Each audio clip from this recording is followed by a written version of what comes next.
aptitude, expertise, genius, gift. I'm the fucking talent.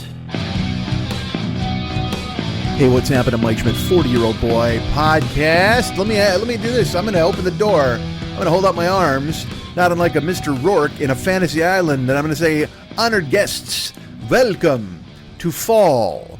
It's not Fantasy Island. I don't have an island. What if I had Podcast Island? How weird is that? Oh, my God. You know what? I need to fucking do that. There's what I need to do. I need to get Podcast Island set up. Just some fucking remote Vanuatu motherfucker with a goddamn Wi-Fi action. Would there be one producer for everybody or no producers for anybody? Ooh, hold on. Let's think about that. Is it? Well, wait. It's not a competition. I want to have a welcoming. It's gonna be like a Jim Jones Island where there's Kool-Aid and microphones. Wouldn't that be grand? Oh my God, I love this idea. Podcast Island. Who do you want? Let me ask you this. Who do you want me to bring to Podcast Island? Let's put up a poll. Let's do it right now. Hey, Artie, do me a favor. Put up a poll on the webpage. Hey, Boomer, Mark Maron's cat, are you here? Put up a thing on the web. Hey, Elliot, you're a producer who runs things. You put that up on somebody's webpage. Hey, podcasters who have other podcasting producers, which, by the way, let's talk about this for a second. I belong to a page on Facebook. It's called Paying Job Posts. Now, don't go there. Don't sully it for me by going, Mike Schmidt sent me. Woohoo! Don't do that. It's a closed page, and it's for, I'm going to use this term loosely, professionals.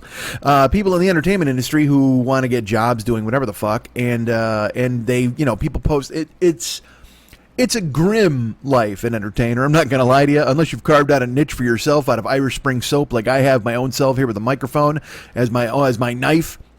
On the Kids and All, they said he uses bicycle as a two-wheeled knife. Well, I use my microphone as a foam-balled knife. A pop screen? It's a pop-screened knife, let's call it that. But as an entertainer, it's... certainly now, especially with the germ circulating, everybody's looking for any gig that they can possibly do. But even before the fucking germ, let's not pretend that this was, everybody's like taking down big scores. All right, it's a piecemeal life sometimes, unless you've carved out a career for yourself. Like I said, I've been very lucky. You guys have provided me with the opportunity to go ahead and carve out a career with this microphone and talk to you guys via podcasting and or Twitch and whatever the fuck else. And you care, and that makes me happy. However, other people trying to branch out into the entertainment industry. Now, that's the thing. I can't even imagine what it would be like to start out now. I mean, it's two sides of one coin, or two sides of the same coin, or two coins in a fountain, or the Fontainebleau Resort. Let's go there. Let's get a room. Let's get a room at the Fontainebleau Resort. You know what? I'm going to build a Fontainebleau Resort on Podcast Island.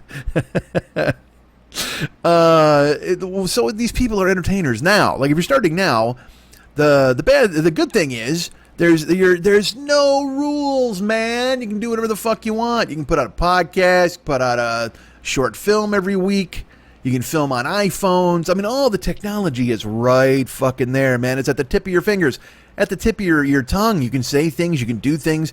But here's the bad part about entertainment now. There's, oh my God, there's no money in it. There's none.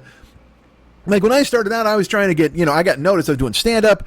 And then I came out here and I got some commercials, and then I wound up writing on some things, which seemed to be a natural progression. I got stand-up, somebody saw me, do you like this? Another comedian noticed me, everybody brought me here, I went on the road, yay. Now, man, is there even a road anymore? I see these comedians doing the fucking shows outside, and I'm like, oh my God, that just seems, look, it was bad enough when I did a joke and I heard metaphorical crickets.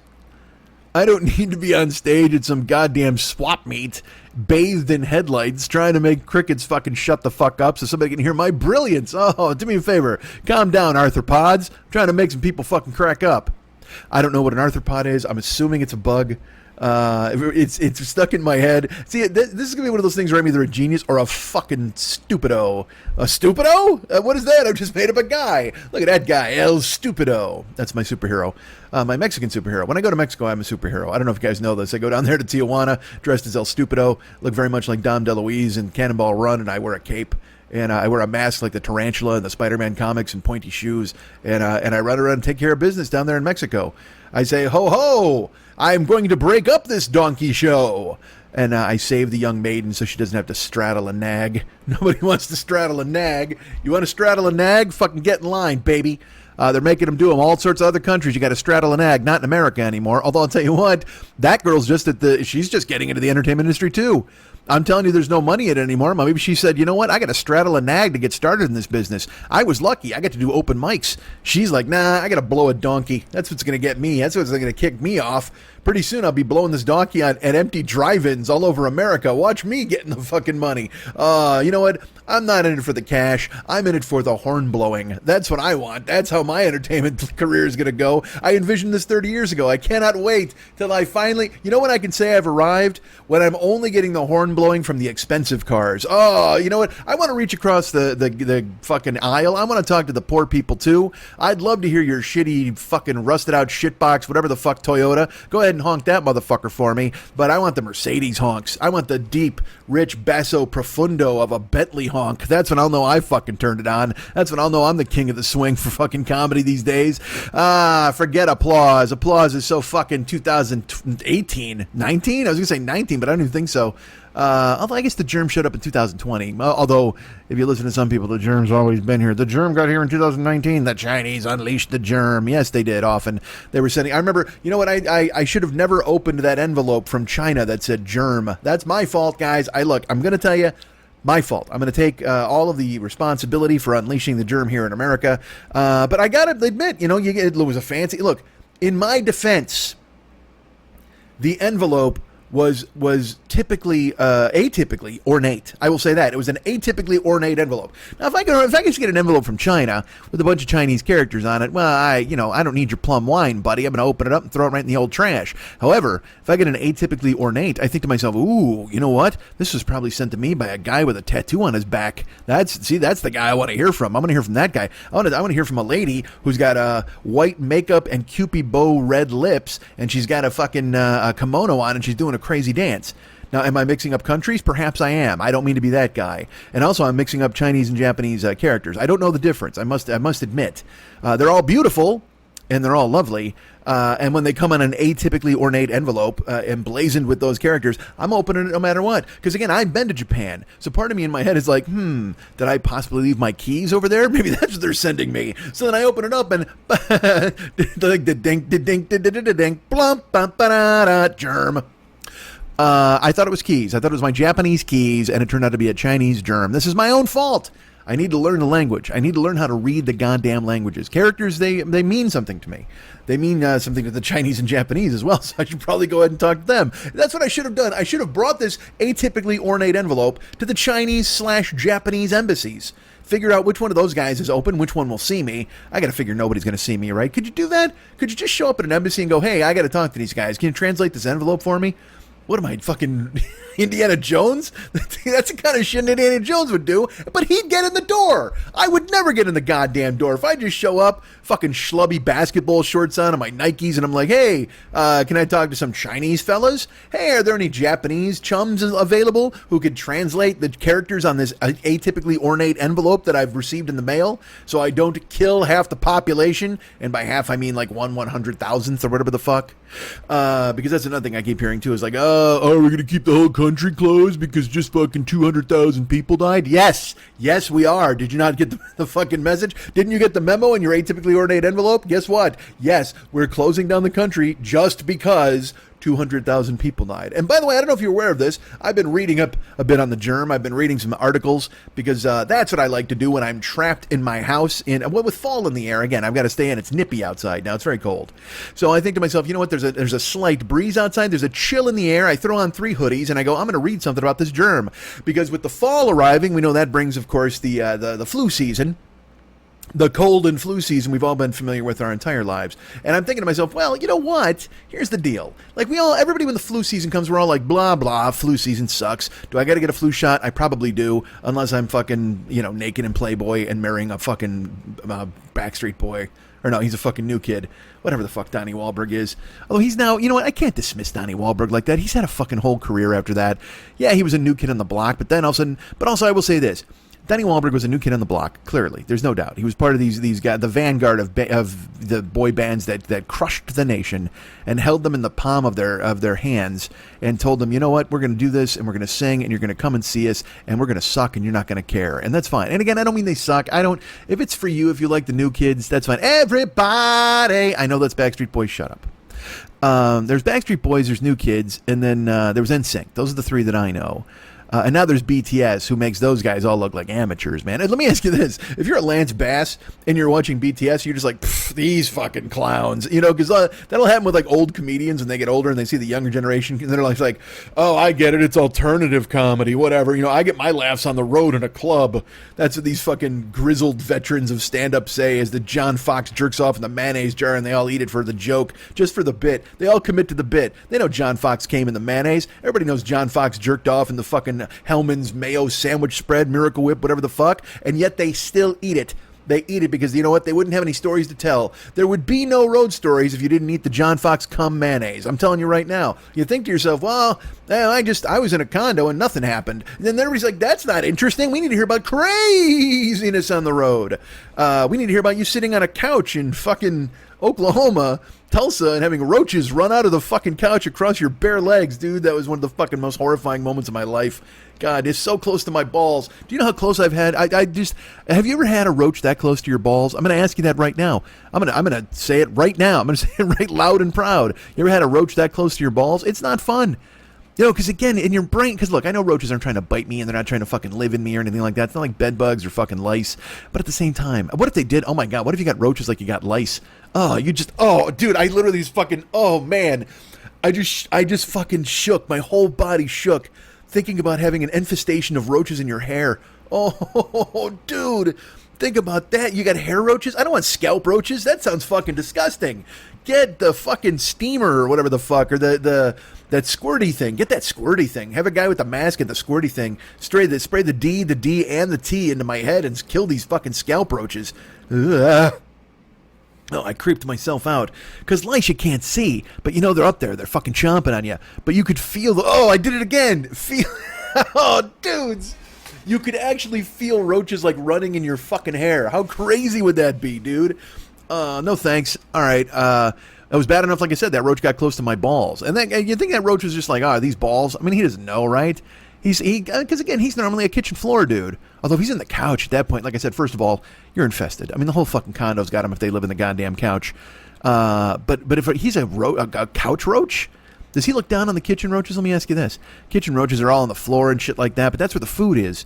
But maybe he's a nap roach. Maybe he likes a nap. Maybe instead of, food's not the important thing to him. Or maybe just this is his apartment. That, you know what? Nah, I never even considered that possibility. It's not like the roach has to stay in the fucking couch. And he was big, so it's not like he hatched in the couch and then he nurtured himself in the couch. Oh, there's a bunch of shit in your couch. Reach into your couch. Hopefully you don't find a roach. But if you find a handful of crumbs and quarters, then you're like, Jesus Christ. Because that's all a roach is looking for.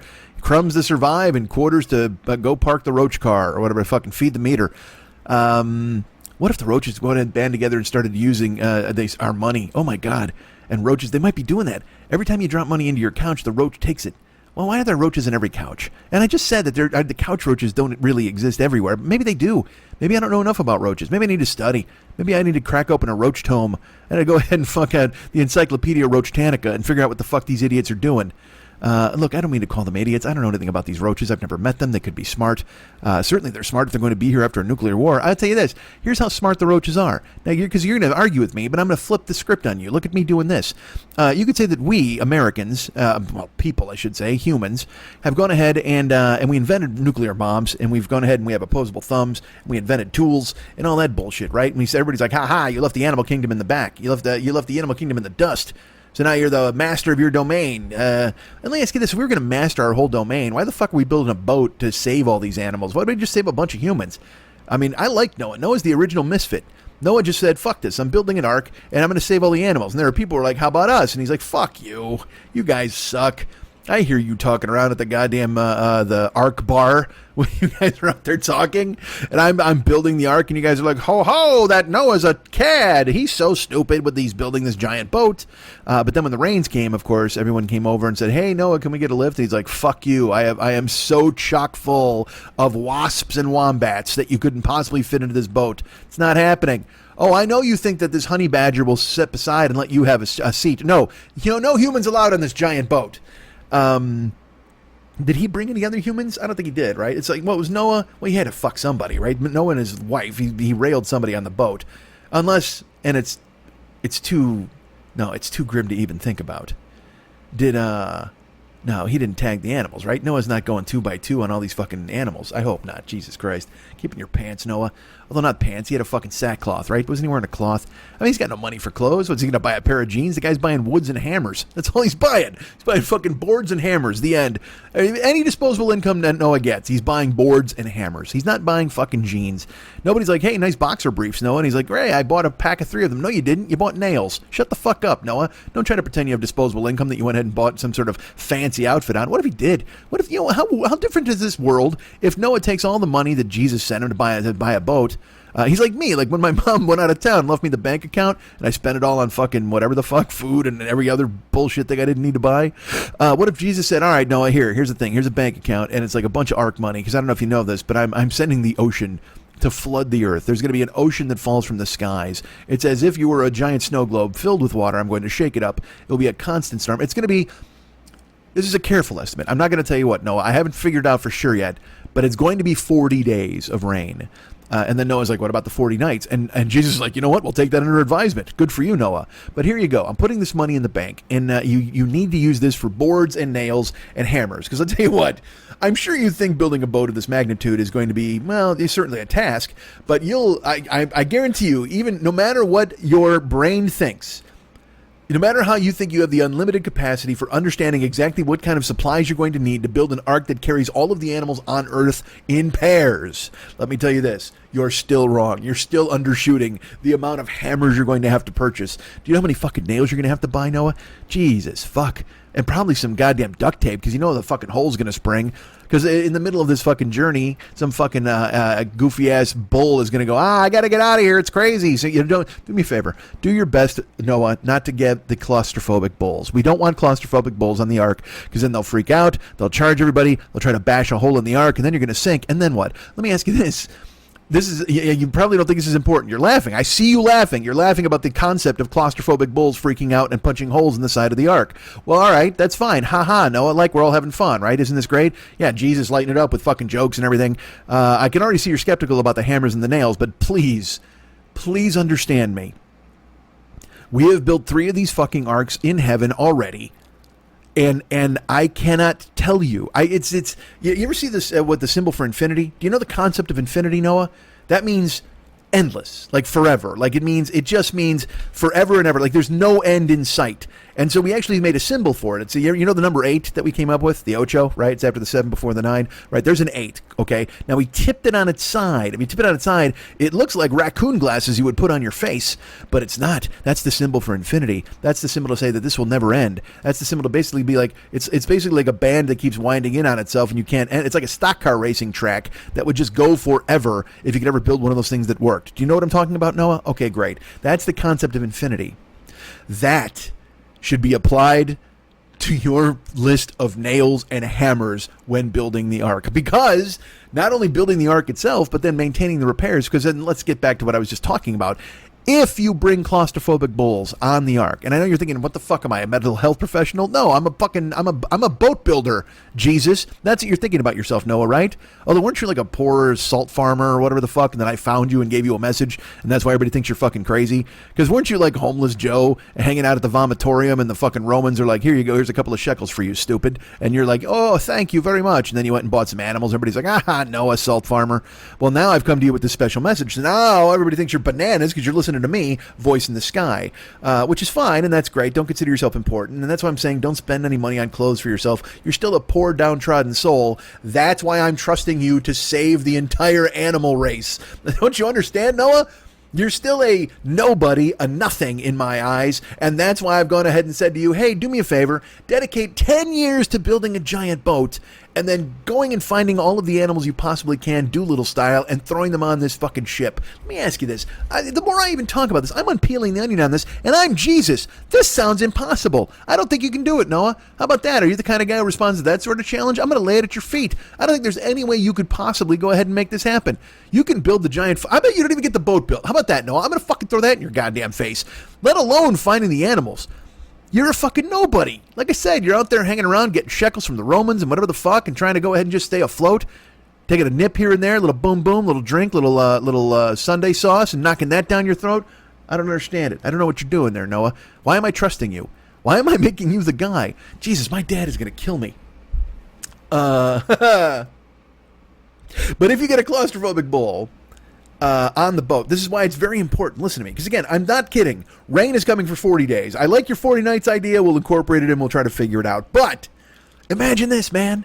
Imagine you're on the boat for 40 days and it rains for 40 days. Like, what if I'm right? All right, just Noah, presuppose everything else. I'm right. You just presuppose that I'm correct about the fact that a 40-day fucking storm is about to kill all of your friends.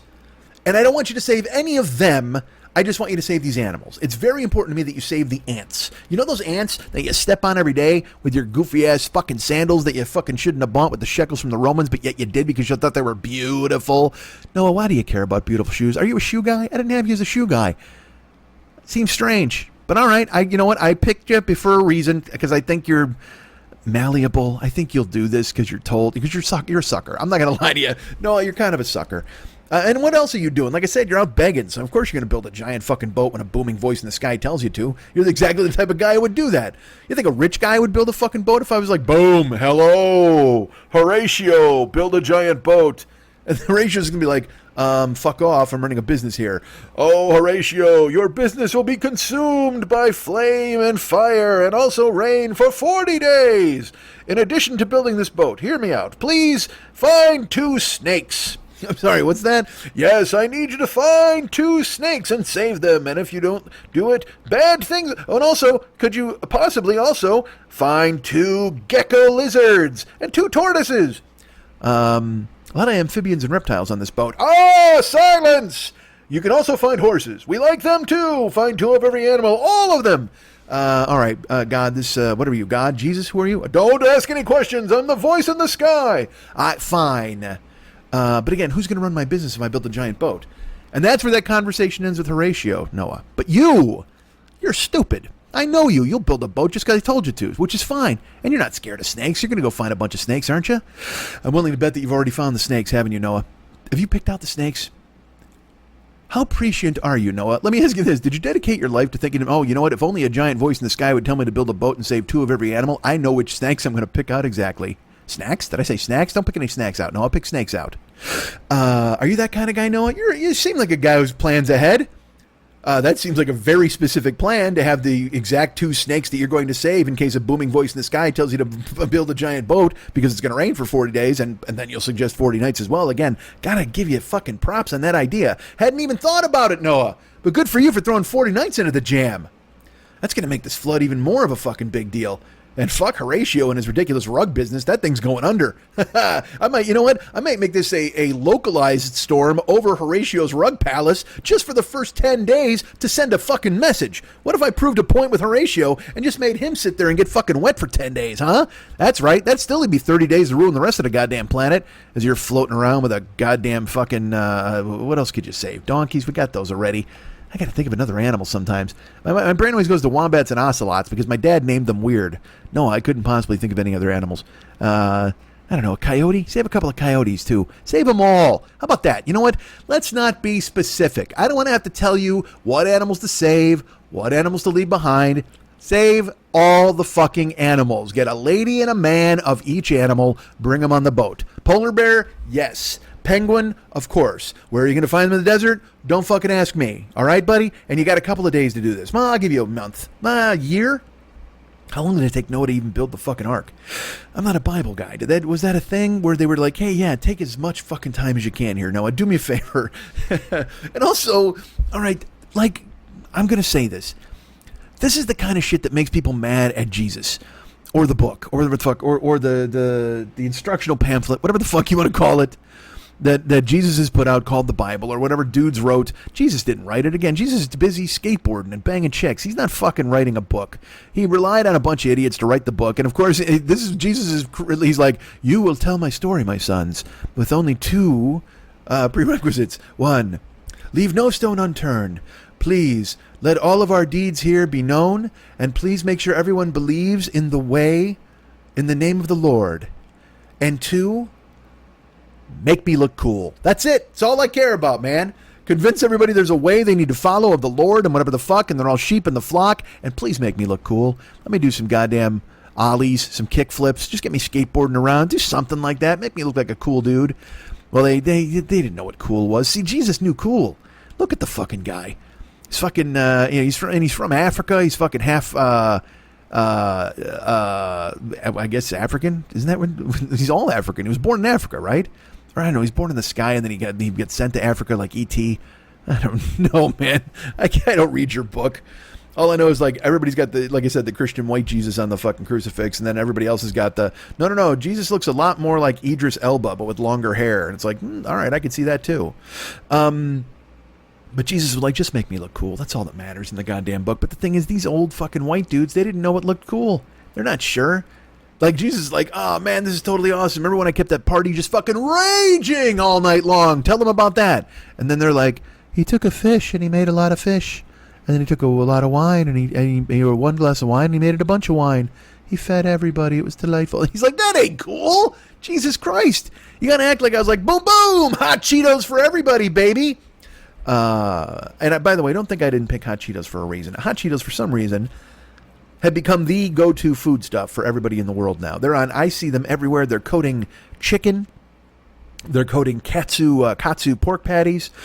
People are putting them right on hamburgers. I don't understand the hot Cheeto phenomenon. I just don't. I think it's more of a denigration of our culture. I think it's, you know what else I saw the other day? Mountain Dew ice cream. What the fuck has happened to this world? And I eat this shit. That's the thing. I would bite Mountain Dew ice cream just to tell you fucking about it. Just to go, hey, here's my report. Hot Cheetos are like Takis. And because there's a billion snack foods. You know, I walk down the fucking aisle, there's a billion snack foods. And it makes me laugh every time because I'm just like, I don't know. Someone just wasn't satisfied with potato chips. They're like, hey, what if we took potato chips and we put some salt on them? All right, cool. What if we put sea salt on them? Great. What if we put sea salt and black pepper on them? All right. What if we put sea salt and vinegar on them? Hey, fucking slow down, chip guy. What the fuck is your problem? Jesus Christ, Pete Potato. Give everybody a fucking day off. Nope, here they come. Street taco. Nashville hot chicken. Pizza. I tried the pizza chips. There's, I tried all these pizzas, all these chips. But there's pizza chips that just came out from Lay's. They're like kettle chips. And here's the thing. They've done this in the past. Like, they keep making pizza-flavored things. You know me. I don't like watermelon. But I like watermelon-flavored things. But with the same thing with... But I love pizza.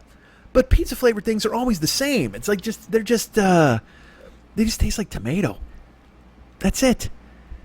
Every pizza that you get at like a good pizza place tastes like an awesome pizza, and you always think it was made by Mario from the Mario Brothers, right? Big fucking bushy mustache. Hi, it's a me, special pizza. Here you go. He's throwing it in the air, hits the ceiling, doesn't care, spinning it, and he's like, ay, l'amore. He's just making you a pizza in the kitchen, which is awesome. But then you eat the crackers or whatever the fuck. You eat the pizza goldfish or you eat the pizza combos, and you're just like, oh, man, I don't...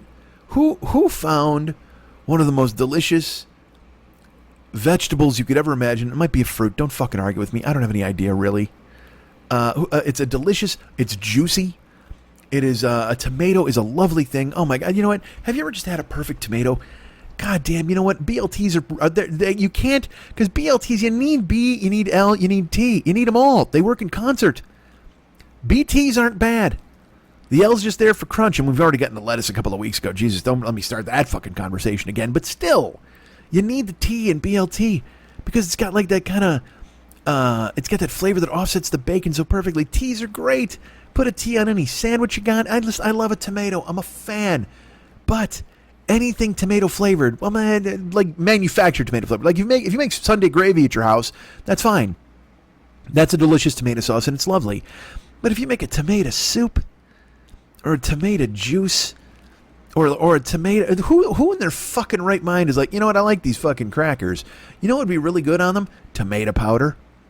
And the guy's sitting there with this like, I don't even know you anymore. What the fuck, man? Why don't we just get some fresh tomatoes and slice them up and then eat them as discs on top of the crackers? Wouldn't that be a lovely canapé? And he's like, nope. I couldn't possibly be bothered.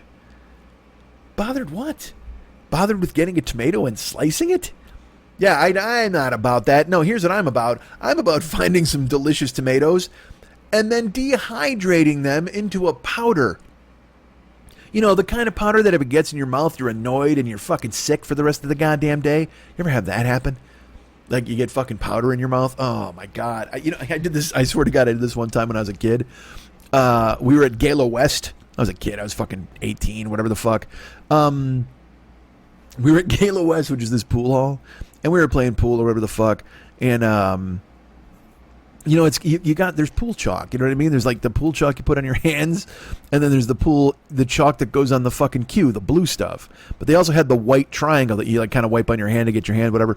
And again, that's there for nobody. The hustler is not coming to Gala West, all right? Jackie Gleason's not in the corner waiting to challenge ridiculous fucking high school junior from Naperville North who can't get into bars, so he goes to this pool hall to shoot. So nobody needs the chalk. Nobody needs you to bring your fucking, you know, don't be, I know, some guy wanders right out of a Thorogood video with a pool fucking stick in a case, and fucking opens it up. It's like everybody in the place wants to beat that guy's ass at that point. There's like, oh man, fuck off, buddy. Put that stick away. Nobody's interested. But the chalk was there, so like I had, you know, and again I chalked up my hands because I look like I know what I'm doing. I guess I don't fucking know, because I suck at pool. It's one of those things again that I pool and chess and Scrabble. I don't know if it's just I have a fried fucking ADD head or whatever, but just I know how to play them. I know how to shoot pool. I know how to play chess. I know how to fucking play Scrabble. But you'd think I'd be good at Scrabble because I can come up with some stupid words, right? But then again, also fucking Scrabble's all about the goddamn hidden words that you don't know. You're just like, you're playing a guy and he's like, there you go, 35 word score. You're like, what is a bleep blorp? And he's just like, what are you talking about, man? Look it up. And then you get the Scrabble dictionary, and for some fucking reason, guess what's there? Bleep blorp. And it'll say something like, it's almost like a Karnak thing. You're like, there's no such thing as a bleep blorp. He's like, get out the dictionary. You fucking rough through the pages. And you look and you go, okay, bleep blorp. The act of blorping your bleep. And you're just like, bleep's not a word. Blorp's not a, shut up. You know what? Fuck you. Roger Scrabble says it is. So guess what? I just bleeped your blorp, motherfucker. 35 would score. Woo! And then the guy spikes the game, and then fucking tiles go all over the place. And then fucking weeks later with your couch roaches, you're also finding a Z between your ass cheeks. The fuck was I talking about before that? It was a game, right? Wasn't there some stupid game? Scrabble, chess, tomato powder, pool. So, I was at Gala West. And again, I can't. I just shoot pool too fast. You know what I mean? I know there's angles. I watched the Donald Duck movie when I was a kid about geometry. Hit the ball on this side, put spin over here, and it hits this ball and then makes it spin there, and I can do a masse, and I'm not Willie fucking Moscone, whatever the fuck. But it's fun to play and it's easy because again, it's one of those things where you're like, anybody can shoot pool, anybody can shoot baskets.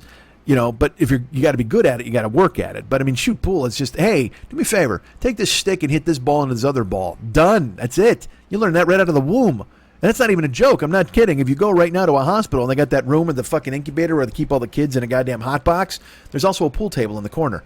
Baby just rolls over there and kink, kink, kink, kink, kink, kink. He's on the break. Oftentimes, remember when people used to pass out cigars? They would pass out cigars to their friends, and they would pass out tiny cue sticks. inside the actual hyperbaric chamber where they keep the babies, in the little fucking baby house where they're all fucking. Everybody looks through the window and they're like, "Ah, it's like that little fucking. It's like a zoo. It's like a baby zoo." Oh, did anybody ever think about that concept? Hey, you dicks! I don't want my baby in the baby zoo. Give him a fucking room. Give him a bed. Don't put my baby in some crib with a lid on it. My baby's not Tupperware fucking safe. That just seems terrible. But I guess they're pumping in oxygen and shit like that, and they're trying to keep him alive. Oh, these idiots. Way to go, trying to keep this fucking kid alive. Like, that's what I want you to do. I'm going to keep, you know what? Yeah, do me a favor. Keep that kid alive, so eventually when he gets older, he can have a kid, and then kill all of his friends and himself with cigars. You see how that works? I just passed out cancer to celebrate a new life, because what I'm doing is the circle of life itself. Oh, look, I have a new baby. That means he's going to take your place, idiots. Here's cigars for all of you. Get cancer. And everybody's like, yay, puff, puff, puff, death. Have you guessed by this point I have nothing to talk about this week? I don't.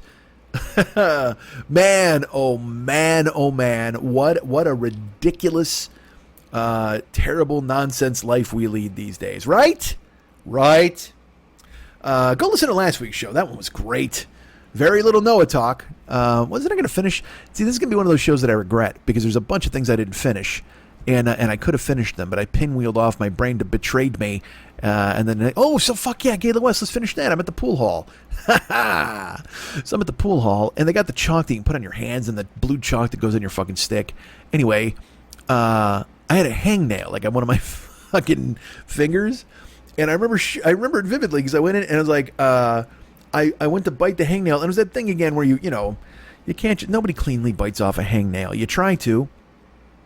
Because all of a sudden you're trying, literally that's just as bad as trying to play Operation. Don't touch the sides. It's just another game, by the way, I was never good at because I was just like, what the fuck, man? I just want to take out his wrenched ankle for $100. But if you touch the sides, you get the fucking, and also, nobody's good at Operation. If you get Operation, the whole goal is to hear the buzzer and watch the nose light up. That's it. I don't give a fuck about pulling your bones out, idiot. I just want to watch your nose go crazy. You naked fuck. Here's a picture of a naked guy. Stick some fucking tweezers in him. Ugh. That seems like a bad lesson to teach kids. Hey, here's a naked guy. Stick your tweezers in his holes. Oh, what a mess. That should have been their slogan. They probably would have sold a lot more of that game. Would have been big at fucking like all the sub-dom joints or the fucking dungeons. They would have been like, hey, here's a naked dude. Go ahead and stick your tweezers in all of his holes.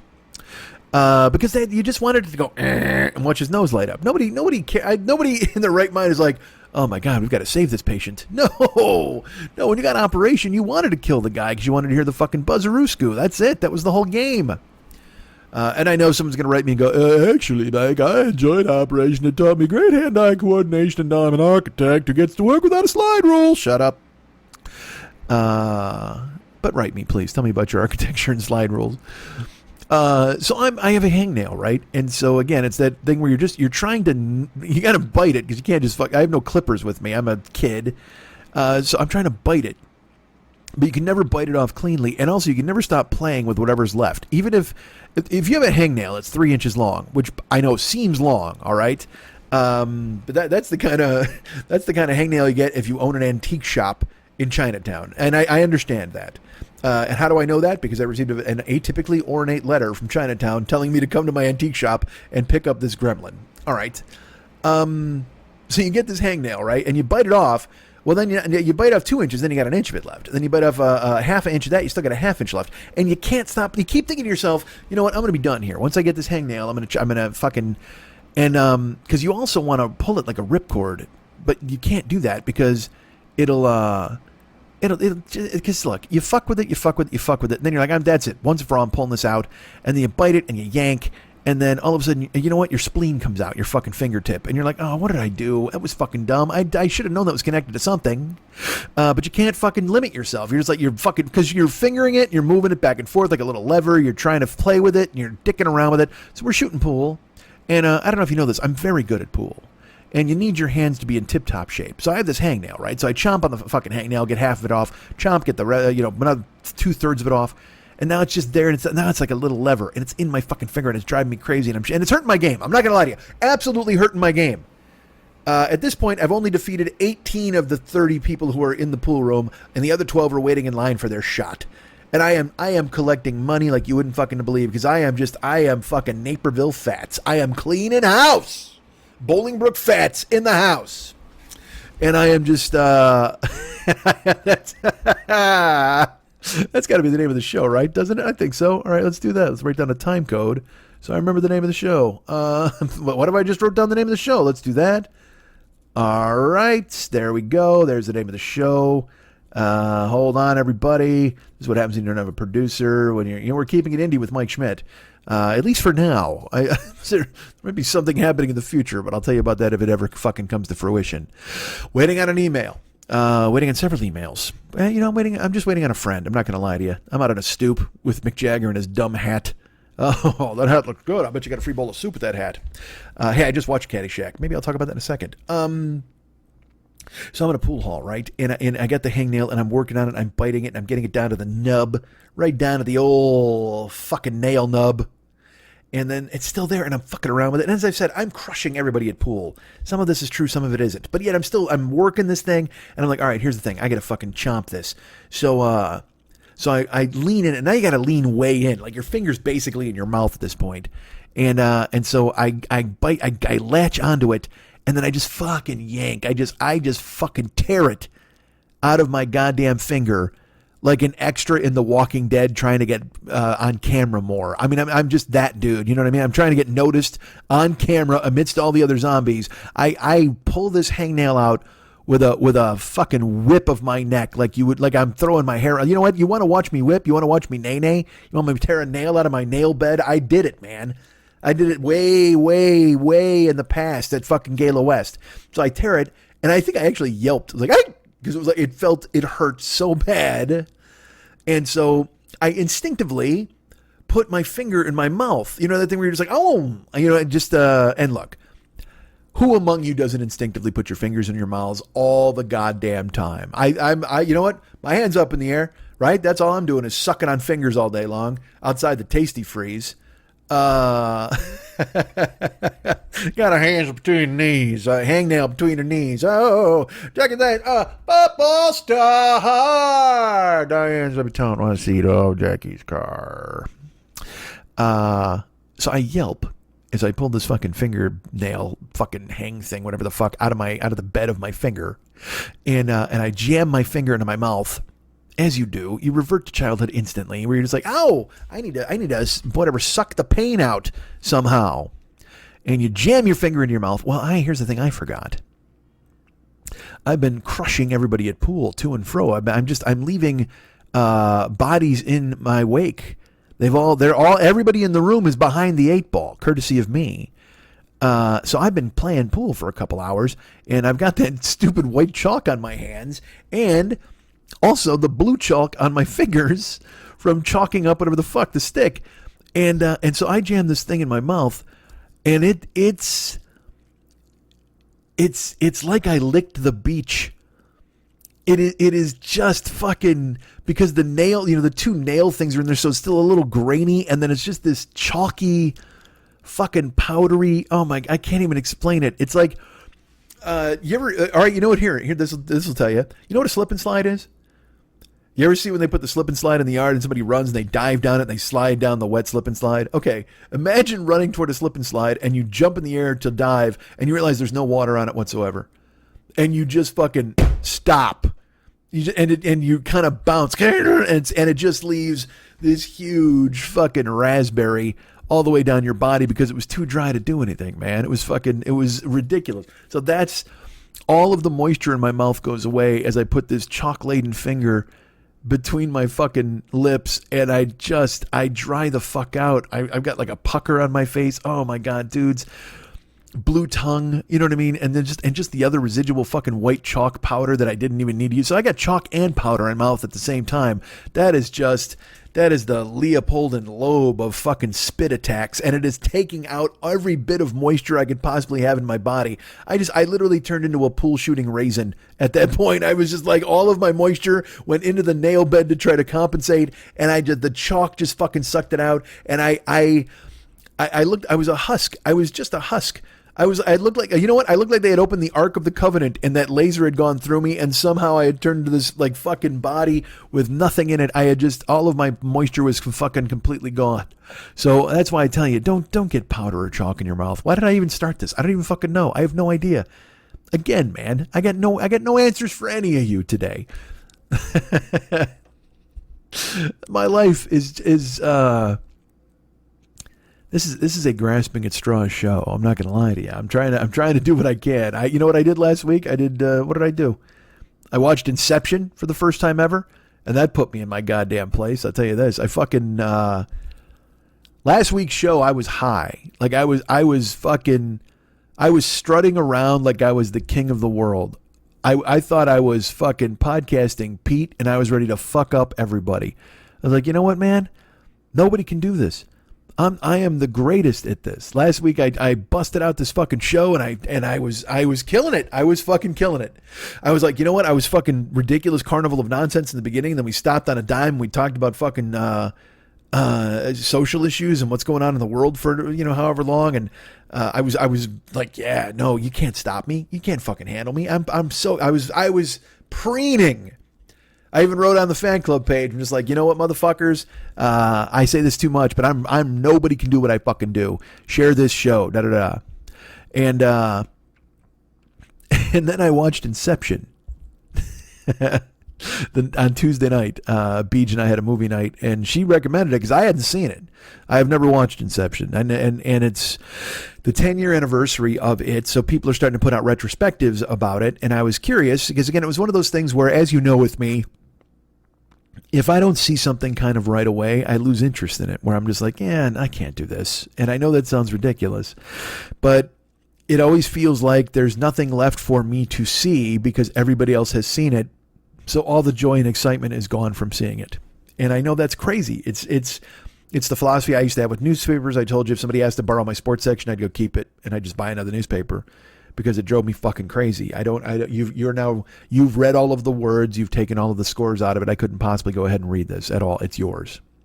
It's a strange way to be, and I'm doing what I can to fix it, but it exists. But when she said Inception, I realized I'm like, you know what? Christopher Nolan and DiCaprio, why the fuck wouldn't I watch this? I've always been curious about it. It's always been on my list, like on my Netflix watch list and stuff, but I always just kind of scroll by it to find something else.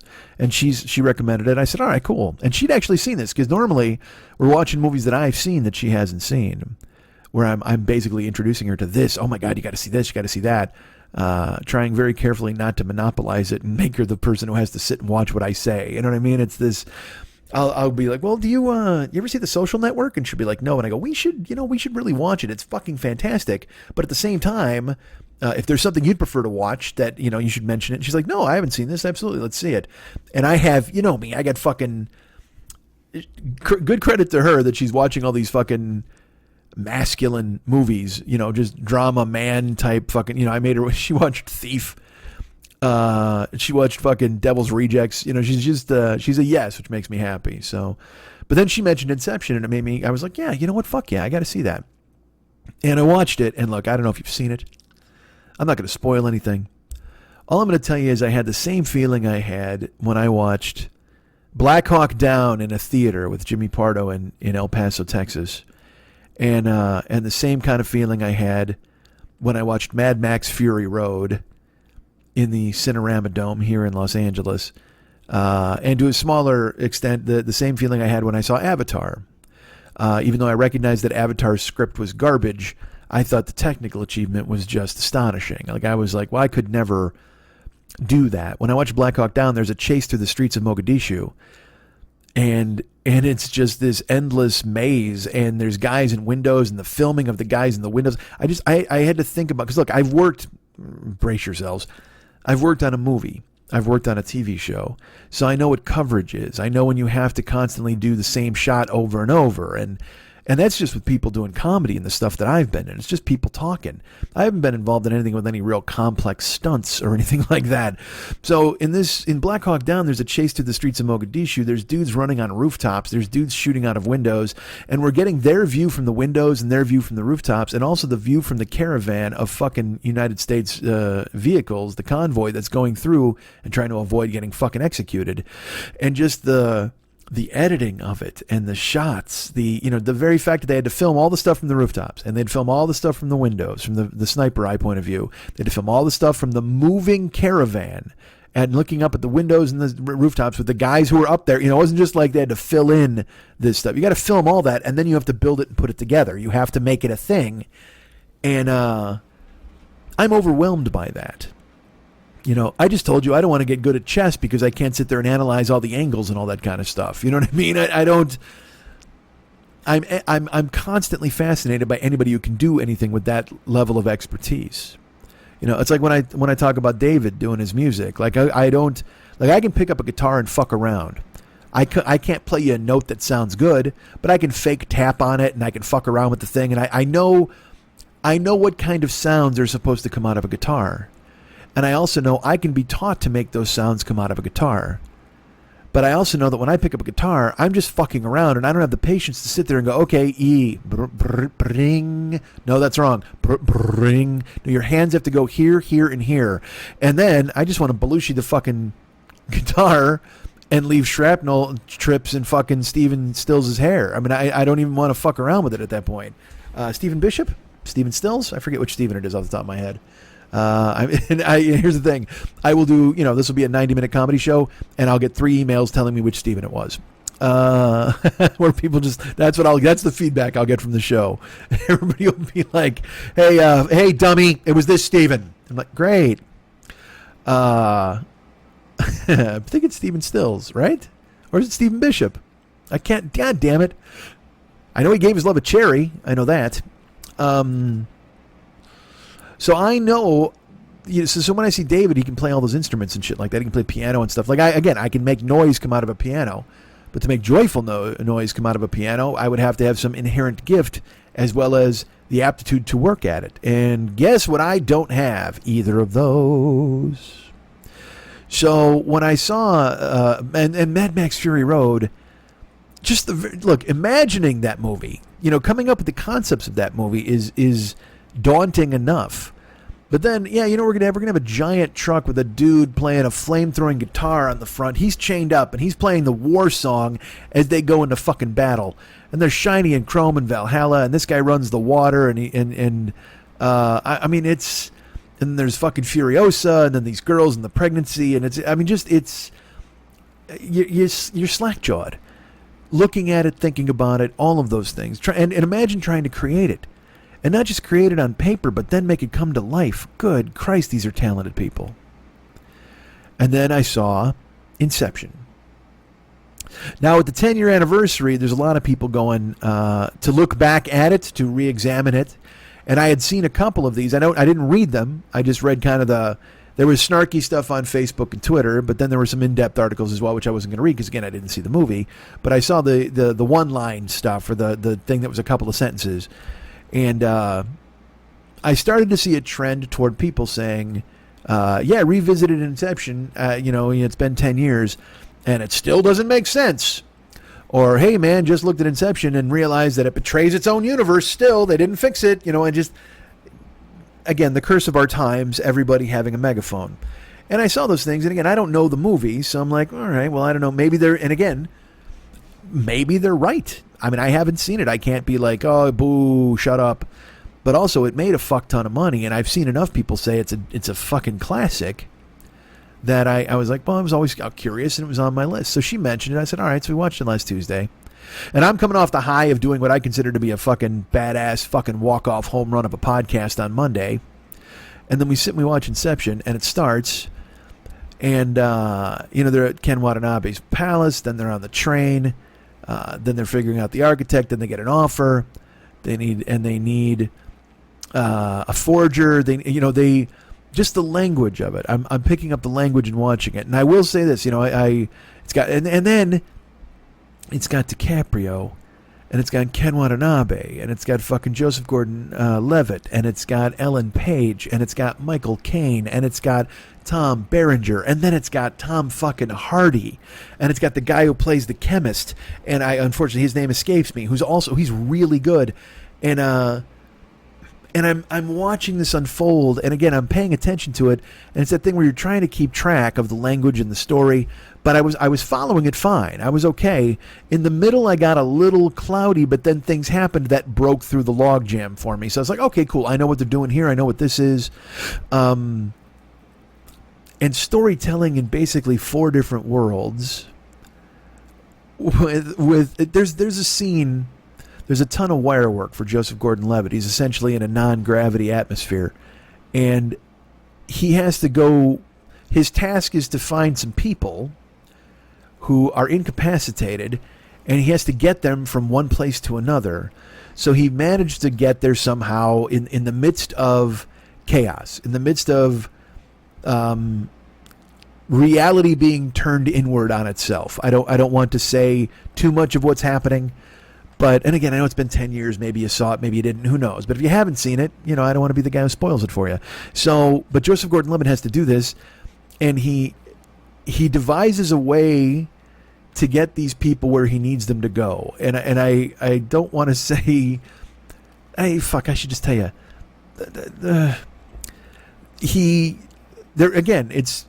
It's like 5 human beings, and he has to get them somewhere, and they're incapacitated. They can't move. And he figures out a way to do it. And I think it was the plan all along, but when he started to do it, I was like, no, come on. And then he did it, and I'm like, this is genius. This is fucking genius. In addition to that, in the other worlds, and again, it's just amazing actors doing cool stuff in a crazy place, and you watch it, and the whole time, then I Google it while it's going on, because I have to know. Like, I wanted to know the source material. I wanted to know if this came from a graphic novel, if it came from a series of science fiction books, what famous, which H.P. Lovecraft, which fucking Ray Bradbury, what genius was behind this idea, who thought of this entire concept, and how did Christopher Nolan adapt it for the screen? And then I Google it, and it's written and directed by Christopher Nolan. And I just, I'm watching the movie. Things are still happening. It's fucking crazy what's going on. And I laughed. Like, I laughed out loud and put the phone down and kept watching. Because in my mind, I'm just like, you know what? Yesterday, which was Monday, last week, I thought to myself, you know what, man? You've just done something nobody else can do. I truly felt that last Monday, where I'm like, I just fucking crushed a podcast that no one could. This is off the top of my fucking head. Speed of my, I always call it talking at the speed of my head, making stuff up, no script, just as close as you're ever going to get to a comedian actually creating bits in real time, And there are other comedians who work like this. The more I see my friend Chris Fairbanks, he's very much in the same vein, where it sounds like, but I don't know how. I'd like to talk to Chris and find out how much of his stuff is actually scripted, where he's able to write himself to go off on these tangents. But he always, in when you see his stand-up, go watch Rescue Cactus. Like I said, it's crazy funny. But he always makes it seem like, here, I will say this about me and Chris. He always makes it seem like it's being created in the moment, which is great. But at the same time, he does it a little slower than I do. And I'm not saying that in some fucking, gunslinger way. It's just a different presentation. Because he may work like me when he's writing, but then he slows it down so it's palatable for an audience. You know what I mean? I just come firing at you, and I hope you're picking up what I'm laying down, but if you're not, then we kind of don't suffer any fools and move on to the next thing. 1 second we're talking about tomato powder. The next thing you know, I'm saying, let's give everybody cancer because my baby just got born. You know what I mean? It's just that thing where you're kind of, I don't stop. And I don't know if that would get, again, on stage, it's different. Timing is different. Live crowd is different. It's all different. But I'm sure Chris could speak extemporaneously off the top of his head. And I don't know if he could do it for, 2 hours, but I mean, maybe he could. Anyway, who gives a fuck? The point is, last Monday, I thought I did something special. And then Tuesday, I watched Inception, And I realized that that there's no hope. I realized there was no reason to walk around swinging my dick around, going, "Hey man, look at me! Ba-da-ba-ba. Da-da-da. I'm the fucking king." And then you watch Inception, you're like, wait a minute. Because then, here's another thing. You watch Inception, and you're like, holy shit, this guy wrote and directed this. It has a perfect ending, by the way. The movie has a perfect ending. And it ended, and I just sat there, and I was like, God, And then I had to go, you know what, also, this guy did Dark Knight. This guy did... I mean, the list of movies that he's done is absolutely insane, and you're like, wait a minute. So I thought I did something good, like and I did. There's no, that's the thing, is I can't run myself down and be like, oh yeah, no, I did this, I did that, and I'm the greatest, but then now I stink because of him and blah blah blah. No, man, you can't fucking be like that. You can't do that. You have to understand that things are different, and yet. This guy did Inception. This guy did Dark Knight. This guy did fucking The Prestige. He did the fucking Prestige. You ever see The Prestige? Holy Jesus, is it perfect? He's now Tenet is out, which it's funny. Tenet comes out, and I'm watching Inception, and people are like, Tenet is confusing, and I'm just like, all right, but still. You talk about a guy swinging for fucking home runs. This guy did Memento, for fuck's sake. And you're and I know you're not supposed to fucking let guys coast on their laurels or whatever the fuck, but if you ever think about criticizing a fucking Christopher Nolan movie, just in your brain just go, yeah, you know what, but he did Inception. Yeah, the guy did fucking The Prestige and fucking Memento, and fucking, what was the other one? Fucking Insomnia. He did Insomnia. I mean, it's just, you can't argue with this track record. You can't argue with the talent. And like I said, you know me, like I said, I have a fairly high opinion of myself a lot of the time regarding what I do and how I do it and how nobody else can do it. And then I watch this, not even, less a movie than it is an achievement, Memento. And just to, writing, if you wrote Memento, you would go, I don't ever have to work again. It's like, that's a walk-off home run. But then, if you directed Memento, you'd be like, look at this movie I just made. I'm a fucking genius. But if you wrote and directed Memento, you'd be like, you know what? I don't need to do anything ever again. Or Inception. Any of these movies. Any of them at all. If you wrote them and directed them and you were like, yeah, no, I'm good. I did this. I did The Prestige. You'd just be a king. You'd be a goddamn king. And I only bring this to you to explain... And some of you might understand this. There are some of you who are involved in maybe you write on the side. Maybe you write your own private journals. Maybe you are trying to become an author. I have friends out there who are playwrights. I have friends, who are musicians, who are some people, they do it for fun. They do it as a release. They do it as a lark. Some people are constantly trying to improve themselves and want people to see their work. If you're a creative being at all, and I will say this, and it's going to sound... I don't mean to sound shitty, but in a world now where everybody believes themselves to be a creative being and insists that you put their artwork on your fridge, everybody, you can see people out there, everybody's out there, they're singing, they're dancing, they're doing whatever the fuck, they're anything. Anybody out there who's doing anything creative and feels that they should be noticed and should be seen, I guess I'm wondering, does everybody go through the same process I go through, where you're constantly questioning whether or not what you do is worthy? And the answer is, obviously, I have Patreon people. I have people who return every week. I engage with people, certainly on social media, who like what I do, love what I do. People who are effusive in their praise and go, Jesus Christ, man, you're I can't stop listening. I've listened to you for 12 years. I've listened to you at Never Not Funny. All of those things are great. But you still, as a creative person, you're not supposed to measure yourself against anyone. You always hear this, I'm sure somewhere buried in the artist's way, it's do what you do and don't worry about anything anybody else does, which is the same advice you got from your mom about school and bullies. You know what I mean? Oh, they just can't see how good you are. Eventually they'll see it and everybody will be your friend. Yay, won't that be great? Well, until then, I'll continue getting punched in the face at recess. That's fantastic. You know, all you can do is create and hope.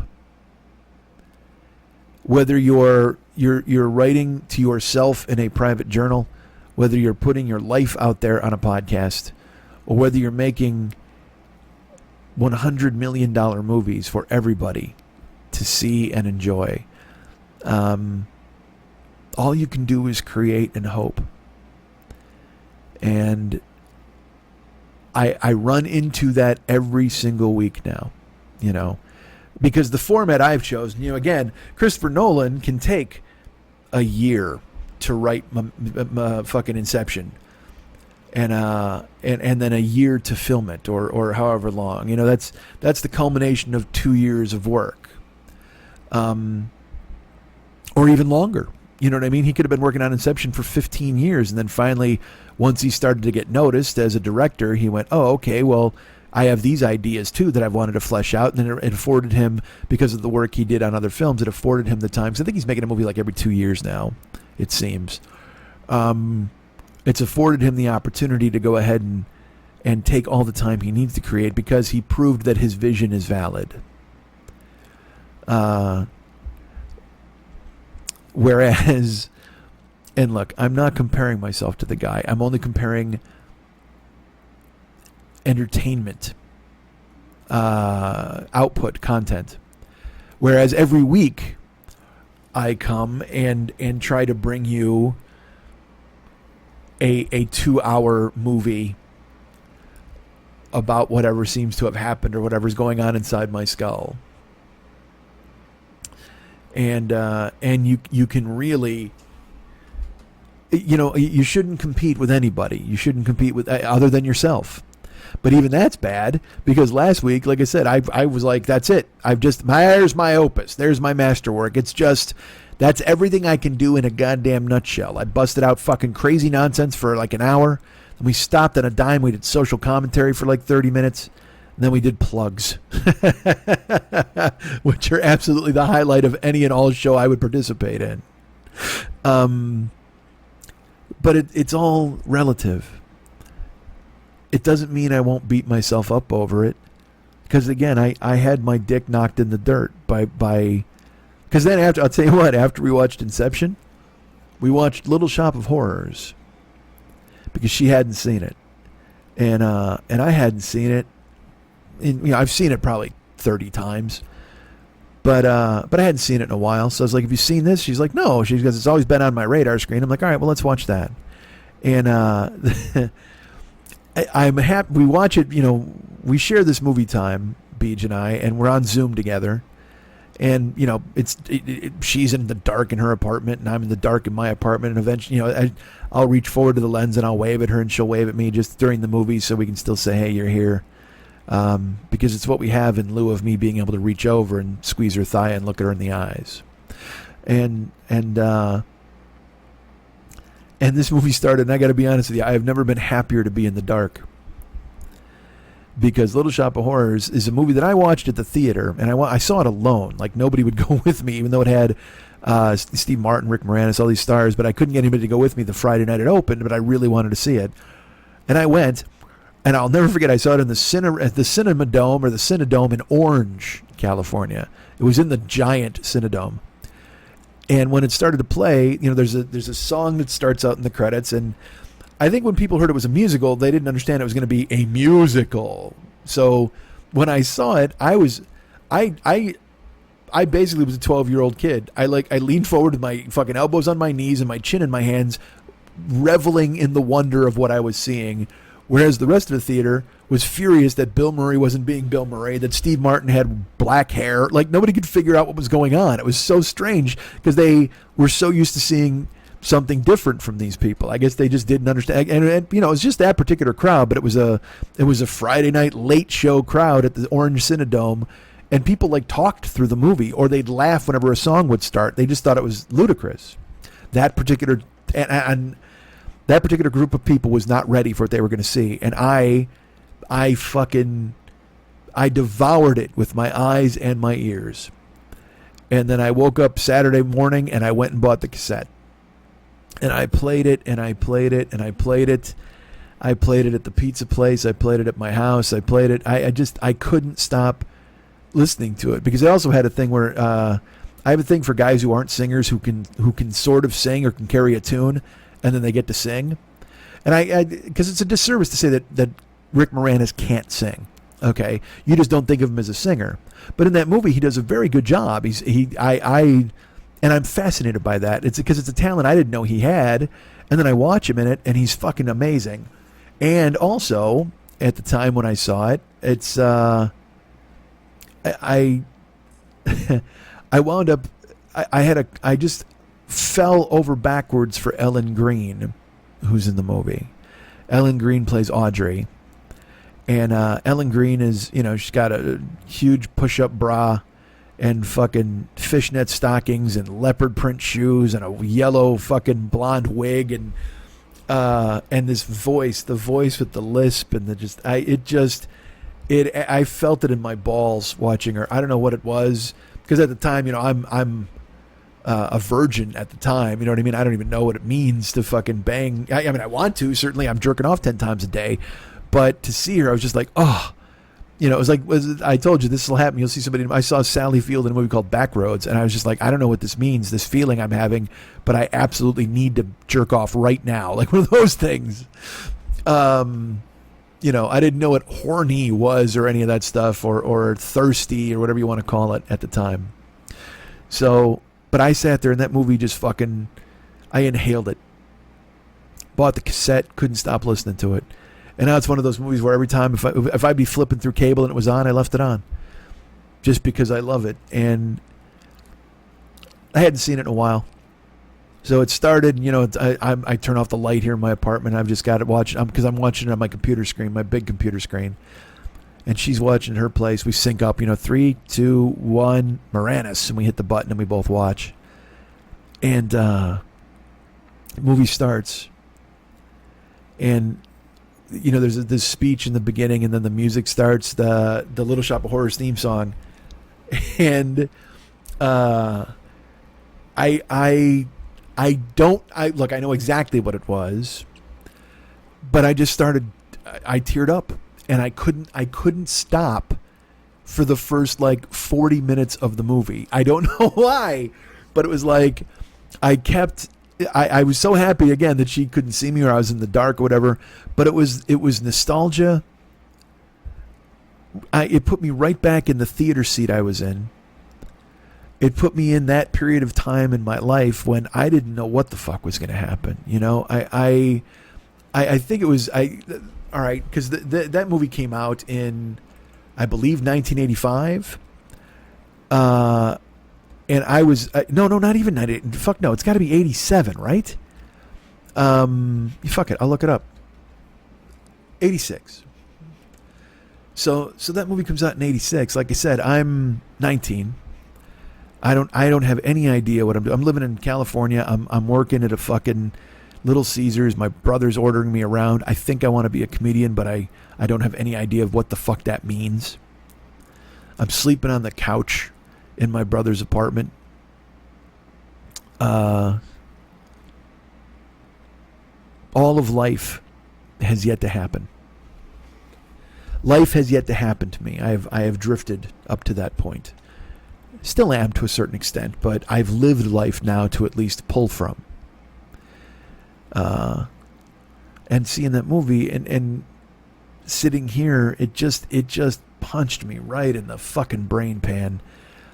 And it put me back, it took me from 53 to 19 and not knowing what was going to happen, where I was going to go, what I was going to do. I had just moved to California. I'd only been there 3 months. And I had no idea what my life was going to be. I knew what I wanted it to be, but I didn't know how to get it. You know what? life was still a guitar. And I was still picking it up and just banging on it and making whatever fucking noise could come out of it. I had no concept of how to play it. And seeing that movie took me right back to that moment. And now, 34 years later, I turned that movie on and I sat and I watched and I thought, and I just fucking... I cried because I remember being so happy when I saw the movie and not being able to explain why I was so happy. I couldn't... It was just yet another crystallization in my mind of knowing that that was what I wanted to do. I wanted to be in movies. I wanted to make people laugh. I wanted to entertain. I wanted to create. And I guess turning it on the other day, it made me realize, you know what, in these 34 years, I have been on the big screen. And I have made people laugh. And I still create. Now, whether I'm creating things at the level that other people are is for everybody else to judge. And I say that knowing full well that I will still sit in judgment of every syllable I ever utter and wonder why it isn't either getting the praise I believe it does or why I didn't do better. But just to be brought back to that moment when I wanted it so badly, I knew how bad I wanted it. That was one of the reasons it hit me so hard in the theater, was because I thought it was people that I loved and respected doing something completely different that still reached me, that still touched me. And to be able to see that they could create differently than they'd been creating, I internalized that. Like I said, I never envisioned this. I thought I was going to be a stand-up comic. I thought I was going to come out here. I thought I was going to get commercials and then a TV show. I thought I'd be a friend on a TV show. I thought I'd get movies. I genuinely thought I'd be an actor. I mean, I really did believe those things. I was never one of those guys who's like, oh, shucks, this isn't going to happen. I was like, no, I'm too powerful a presence to not have an effect. And there have been signposts along the way. When I got the audition for ABC, when they saw me, when I controlled a room, when I've done stand-up and really great comics have told me how fucking good I am, or celebrities saw me and fucking laughed and pointed, and look, I know celebrities laughing and pointing doesn't sound like a good thing, but it's after a set, so it's okay. All of those are good things. Now they're mixed in with all of the mistakes, all of the misfires, all of the sloth and lack of effort. Because Christopher Nolan isn't just going, well, maybe I'll slap together fucking Inception. No, it takes hard work. It takes focus. I have friends who are playwrights. Our friend Rob, he's doing a different play every fucking week for quarantine. People just move forward. They create. They're sharks. I keep waiting for a walk-off home run. And every week when I think I hit it, I realize, oh man, you got to come up again, 2 innings. I just have to adjust my brain to know that there's no finish line. There's no point where, because look, even if you make Inception, you still have to go forward and make Dunkirk. And then whatever they say about Dunkirk, you still want to make Tenet. I mean, Christ, he made Memento, and then he made Dark Knight, and then he made Inception. Even before Dark Knight, he made Memento, he made The Prestige, and then he made Dark Knight, and then he made Inception. I mean, it's not about hitting a walk-off home run and then you're finished. It's about making sure you keep coming to the plate. And if you create, you know what I'm talking about. You guys can get me at Mike at MikeSchmidtComedy.com. You can be my friend at Facebook.com/the40year-old boy. You can find me at Twitter.com/the40year-old boy. Follow me there. Why wouldn't you? What else are you doing besides nothing? I'm at Instagram and Snapchat at Mike40YOB. That's Mike40YOB. Find me there. It's great. The water's fine. Dive in.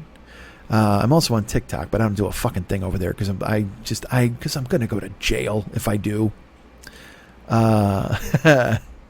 So Instagram and Snapchat, Mike40YOB, TikTok as well. Find me there. I'm great.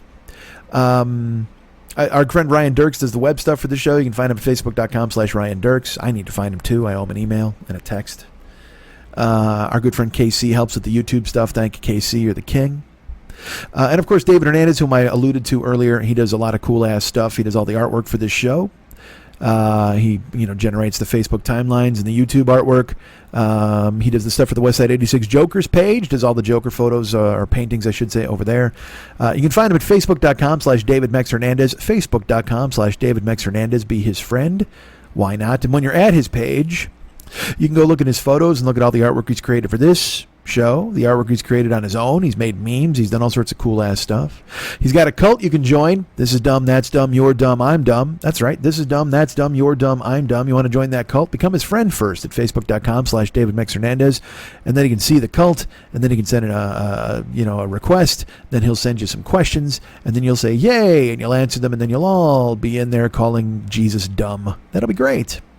So go to the This is dumb, that's dumb, you're dumb, I'm dumb club. But first, go to Facebook.com/DavidMexHernandez. Become his pal, his partner, his confidant. That man has a podcast as well. Did you know this? Yes, he does. He's got a podcast called The Phlegmcat Podcast. PHLEGM, The Phlegmcat Podcast. 2 words on Phlegmcat. Available now in the Apple iTunes podcast space or wherever you get your good podcasts. You're going to find the Phlegmcat Podcast. It's full of unbelievable songs, great music. The guy, he's a fucking renaissance man. He just does amazing things, super talented. He's another one of those guys who never, ever rests on his laurels. He just keeps creating, and it's astonishing to watch, quite frankly, because, again, like I said, I'm a one-trick pony whose trick is really fucking awesome. But then to be able to see a guy who's got like 1,000 tricks, you're like, oh, God damn it, that guy's awesome at all those tricks. So, but it's literally the difference between I have the Marshall Brodeen home magic kit set and I can turn rice into water. He can make a 747 disappear. He's David Copperfield. So there you go. He's the guy you want to follow. He's got the Phlegmcat Podcast available now in the podcast spaces. David Hernandez, David Mex Hernandez, Facebook.com/David Mex Hernandez. And, he can also do artwork for you if you want.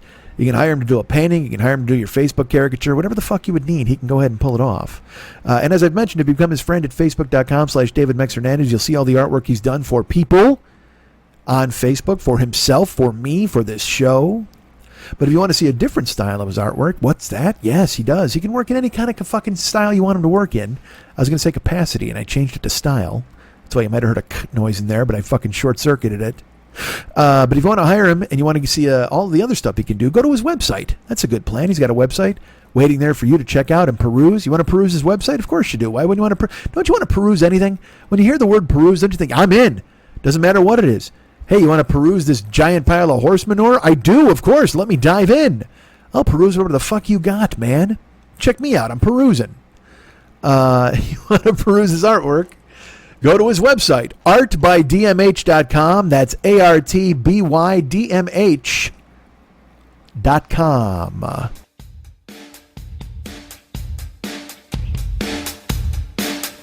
Mitchell Angel. Mitchell Angel. Mitchell Angel.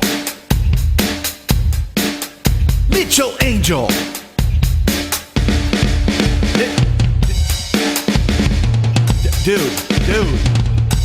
Dude. What?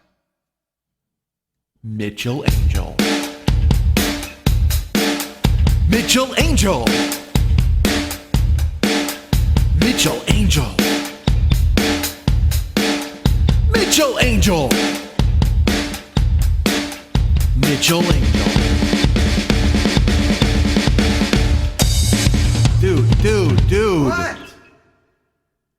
Mitchell Angel.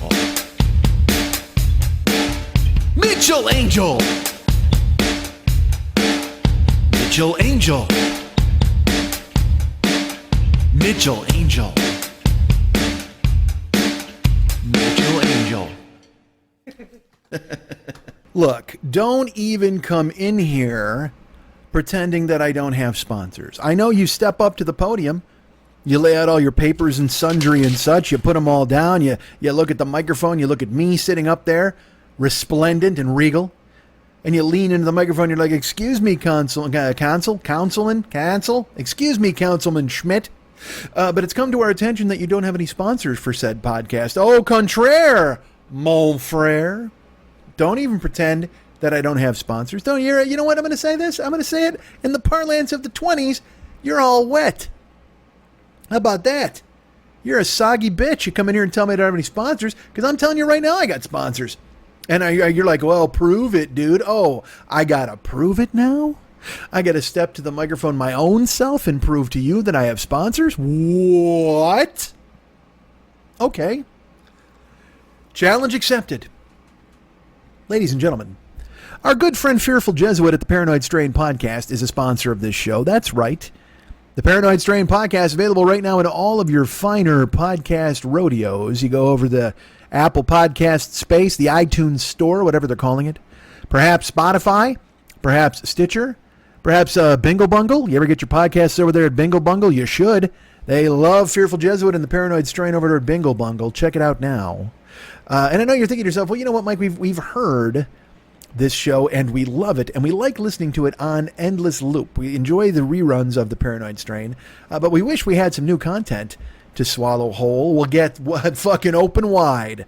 Open up and say, poison style, motherfuckers, because new content has arrived as of September 1st, I think. I don't know. Look, it was last week it arrived, but it was after I recorded. But now I'm here to tell you about it. I'm bellying up to the podcast bar and ordering a couple of shots of fucking Paranoid Strain. Telling you, one for me, one for you. Let's down it. Bam, boom, tequila slammers. Pound it with some Sprite. Swallow it down and be excited.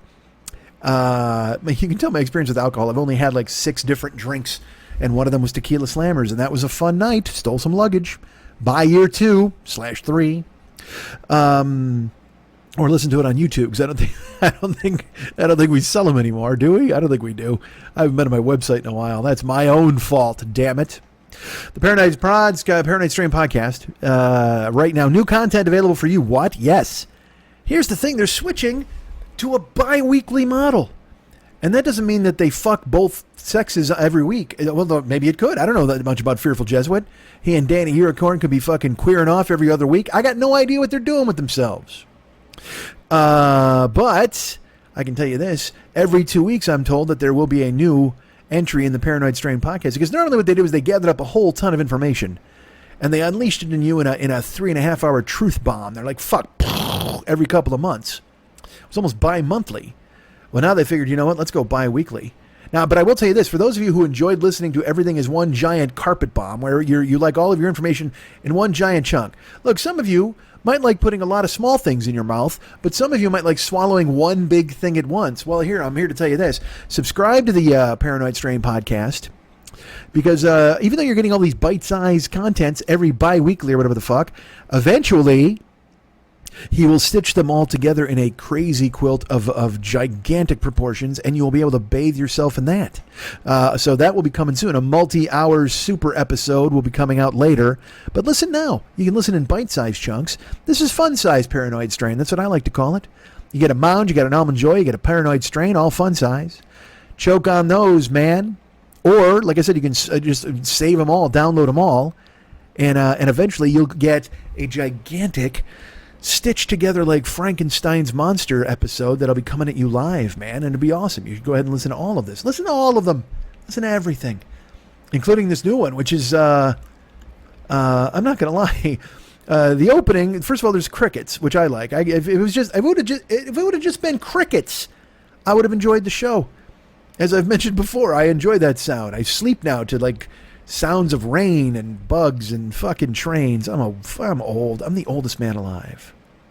But in this opening, it's like you hear an English guy There's like a pilgrim, and then there's other guys. It's you hear the word jackanapes, that comes launching out at you. I will tell you this: in the first good 4 minutes of the show, I would say that the Paranoid Strain podcast and our friend Fearful Jesuit are setting the baseline for a vanguard of a new, just an onslaught of accent-based entertainment. Just accents galore from people imploring you to take on the Tories and crush the Jews and crush the Catholics and let's just crush everyone. Look, I don't want to give it all away, but it's right there in the beginning. You'll hear about savages. You'll hear about demonic hordes. You'll hear about kind of a McCarthy trial illusion with our friend Fearful Jesuit perhaps being Joseph Welch. Who knows? Maybe that's involved. I will say this: with the new episodes, Dana Unicorn, of course, still involved, but the recording sounds a little crisper, and it sounds like Dana Unicorn might be in the room. Now, I know for a fact, Paranoid Strain, they use all these different magic tricks, but the very fact that Dana Unicorn would be in the room at the compound means she must have kited in from her undisclosed location to cut some audio. It sounded good. I liked it very much. You know what? Anything that brings Dana Unicorn closer to me, whether in sound or vision, I'm on board with that. Absolutely. I will say I did get very excited about the show because it mentioned possibly selling high-quality essential oils, but then it veered off from that. I was disappointed to hear it veer off, but I was excited in the beginning. I was like, yes, that sounds like a great plan. We mentioned there's at one point where Jesuit says that we're talking about the guys in the funny hats, and I don't want to give away too much, but he mentions he's talking about the Puritans. All right, what the fuck? And he says the guys in the funny hats, and Dana says the Pope, and I swear to God, when Jesuit said, we're going to talk, of course, this all starts with the guys in the funny hats. And in my mind, I went, the popes? Like, I thought for sure that's what it was going to be. And then Dana instantly said, the Pope? And I was like, ha-ha, I thought that too. But instead, it's the Puritans. We hear from any number of dramatic YouTube dudes who have all sorts of clips, and then our buddy explores those. We hear about a cruel and mischievous war. We hear about the titular King Philip. All of these things are available for you. We hear about exquisite torments and most inhumane barbarities. We hear about trophy scalps and human skin belts and finger necklaces. Now, if that's not getting you tuned in, then how about with 19 were suffering judicial murder? How about that? Does that get you in there? How about spectral evidence? Does any of this do anything for you? Look, I had you at human skin belts. You know what? Do me a favor. Come for the trophy scalps. Stay for the finger necklaces. Bask in the human skin belts. That's the best promotion I can give this show. The Paranoid Strain podcast is available now. Like I said, it's a bite size, and it's going to be bi-weekly now. So if you download it, it's going to be great. You'll be getting it pretty much every 2 weeks, I think that means. I'm dumb. But it's ready for you to go ahead and download and check out and be excited about. That'd be cool. Why not? Why wouldn't you do that? You should, I think. Download the Paranoid Strain podcast. Our good friend Fearful Jesuit, always here to sponsor this show, and it makes me happy, and it makes me happy to hear new content from him. The guy's constantly reinventing his own genre and making it cleaner and better. Music, different drops. It's an achievement. As I've mentioned, if you're creating, you understand exactly how much work goes into what he does. And so go ahead and download it and listen today. You'll see exactly what I'm talking about. The Paranoid Strain podcast, available now in the Apple Podcast space, the iTunes Store, or wherever you get your best podcasts. Go and listen to this bi-weekly episode, and then sit quietly, you motherfucker, and wait for the next one to arrive in a week? Another 2 weeks? I don't know. Look, I don't know the definition of words. Get off my ass, man. Paranoid Strain podcast. Fearful Jesuit's our friend. Go and check it out. It's the best. Did you know that I'm on Cameo? I am. Did you want me to call your house? You do? Well, then hire me through Cameo. Although I'm not really calling. It's more of a video of me via the phone. Video via. That's what I like to call it. I'm at videovia.com. Go ahead and find me there. I'm on video via Cameo. A hobo, Toledo. Raviolo. You can find me at Cameo. If you download the Cameo app to your phone, do that, or go ahead and go to bookcameo.com, which is look, that's a possibility. Why wouldn't you go to bookcameo.com? Do you think that you wouldn't? Are you too good for that? Is that who you are? Is that who you decided to be? Oh, the air conditioning went off. Ooh, that breeze. Oh, that's not air conditioning. I apologize. That's a stiff fall breeze that's been coming through constantly throughout this entire fucking show, because there's a nip in the air out here. It's fallish. I think I saw a leaf hit the ground earlier. I might go outside and crunch it. Oh, don't you love the crunchiest leaves? Don't you love crunching anything? I love stepping on crunchy leaves. Now let me ask you this: and this is going to probably throw you off a little bit. Now, crunching leaves, when you walk in, it's like, it's so satisfying. It's such a great noise. I love it. But if you saw a pile of crickets, would you walk through them, smushing them? But they're dead. All right, they're dead crickets. You didn't kill them. There was some sort of cataclysmic cricket extinction event. And God, why couldn't that be the name of the show? There was a cataclysmic, I might make it hold on, I got to write that down. That might be the name of the show. Hold on one second. I might change the name of the show, everybody. Cataclysmic cricket extinction event. Fuck me. If there was something like that and then there were just piles of dead crickets, would you walk through them to make the crunching noise like leaves? You're going to get cricket blood on your shoes. Don't be blanching at me. Don't be going, ew, I don't want cricket blood on my shoes. Bullshit. I got news for you. Everywhere you step, there's cricket blood. Did you not know this? Are you going to pretend to be better than me? Are you going to pretend to be like, oh yeah, bullshit, man. I know everything there is to know about bug blood. No, you don't. Me and Neil Sedaka, we're the only two people who know anything about bug, blood. It's taking you for a ride. You're walking in the crickets when you try to slide. All right. Bug. It's me, Elton John, and Neil Sedaka. It's the only people who know about bug blood. Bug blood. All right.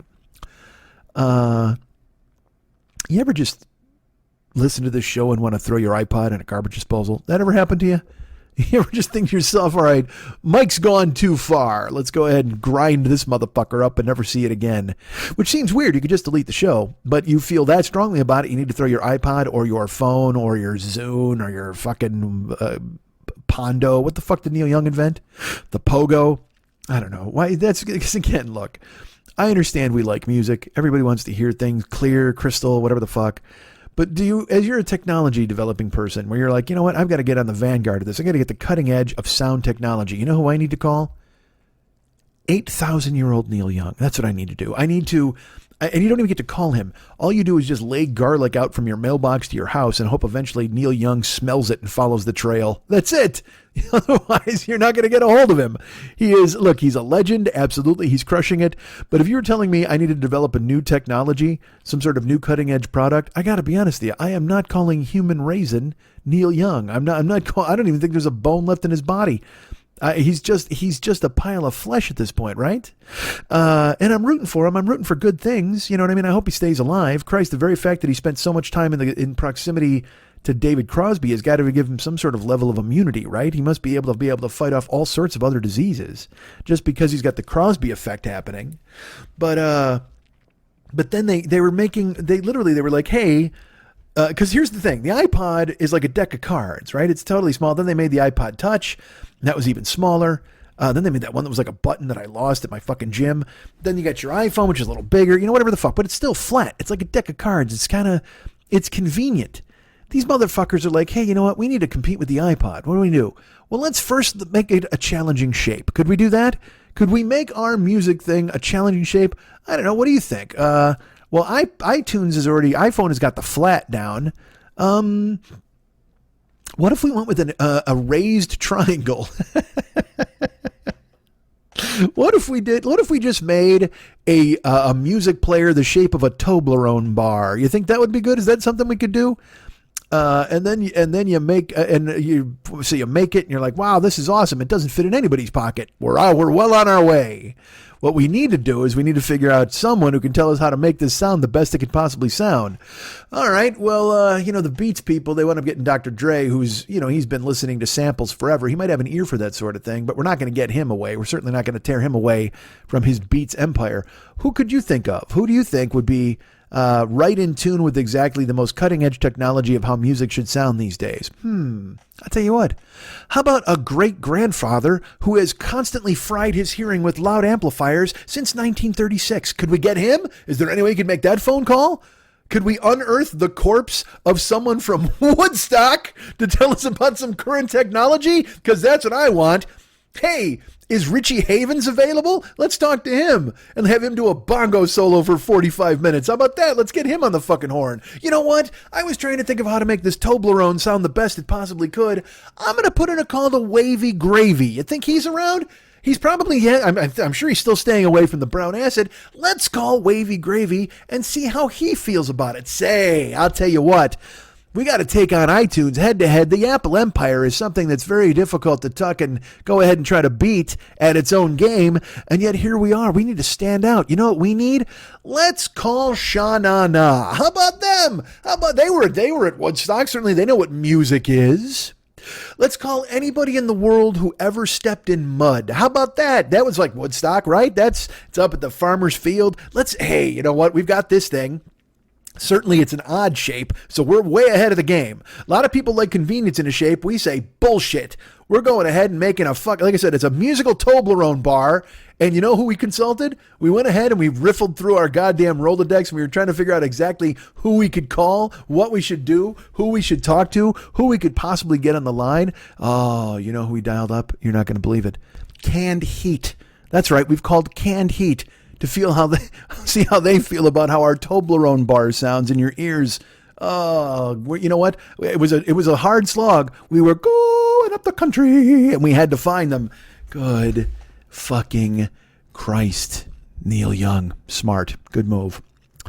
And that thing went fucking south, right? It was shaped like a fucking butt plug. I don't know if you get a triangle butt plug. Maybe you oil it up enough you can get it in there. Who cares? You ever try to fit a triangle? It's like a round square peg in a round hole. How about a triangle peg in a round hole? Go ahead and do that. If you got enough lube, you can fit any peg in any fucking hole. I'll tell you that. You know who taught me that? Canned Heat. All right. A lot of crazy stuff backstage with the wavy and the gravy. Somebody's gravy got super wavy that day. Cameo. That was the whole point of this. See, this is the kind of magic I can bring to your Cameo. I will be yapping into your goddamn phone. You'll be reading it. Although you're, like I mentioned, you may be throwing it into the sea. Who knows? Perhaps you love me. Perhaps you don't. You might hate me. Perhaps you were just waiting for a cataclysmic cricket extinction event. Did I say cataclysmic? I don't know if I did. All right, Cameo's available. Go ahead and put it on your phone. It's the Cameo app that you can download this instant right now. Or you can go to bookcameo.com and try to find me. And again, it's fall. If you want me to wish you a happy Halloween, or it's Labor Day. Today certainly is Labor Day. This morning is Labor Day. I guess the rest of the day would also be Labor Day as well. But I can wish you a good Labor Day.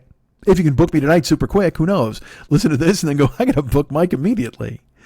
Cameo is on your phone. It's an app, or bookcameo.com. Hire me to do whatever. I'd like it. We have channels. In addition to podcasts, I also have channels. I'm a goddamn empire is what I am.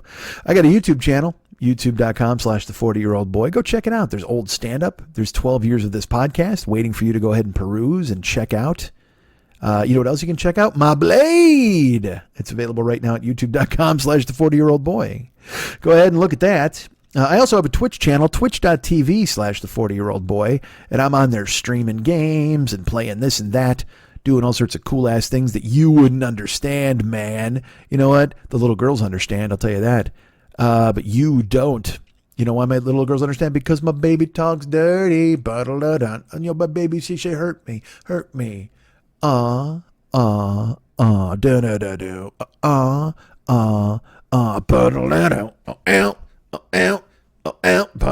doing the knack. You should get the knack, really. Hold on.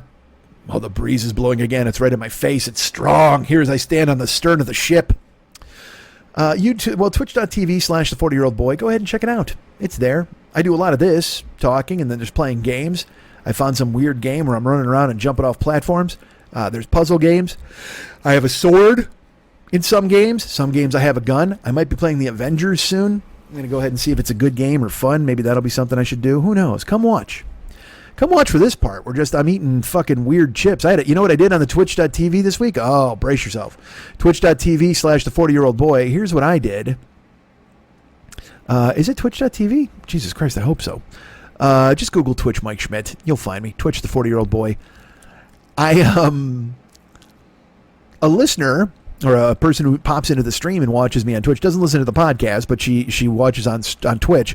Her name is Jess. And she's lovely and a wonderful person. And because I was decrying the fact that there, you know me, like I said, I bite weird stuff. I bite weird chips. I do all that stuff. Usually I do it on camera so people can see. Well, here's what I did. I was looking for a candy because Brock's announced that they were putting on a special candy corn for the season. Now, if you know me, and I think you do, you know that I think candy corn is second only to the Holocaust on atrocities committed upon the human race. I think it's a terrible thing. I think it's like eating a candle. I don't like candy corn at all. It is just the end of good. That's all it is. I can call it is truly, in order for bad things to happen, good men must do nothing.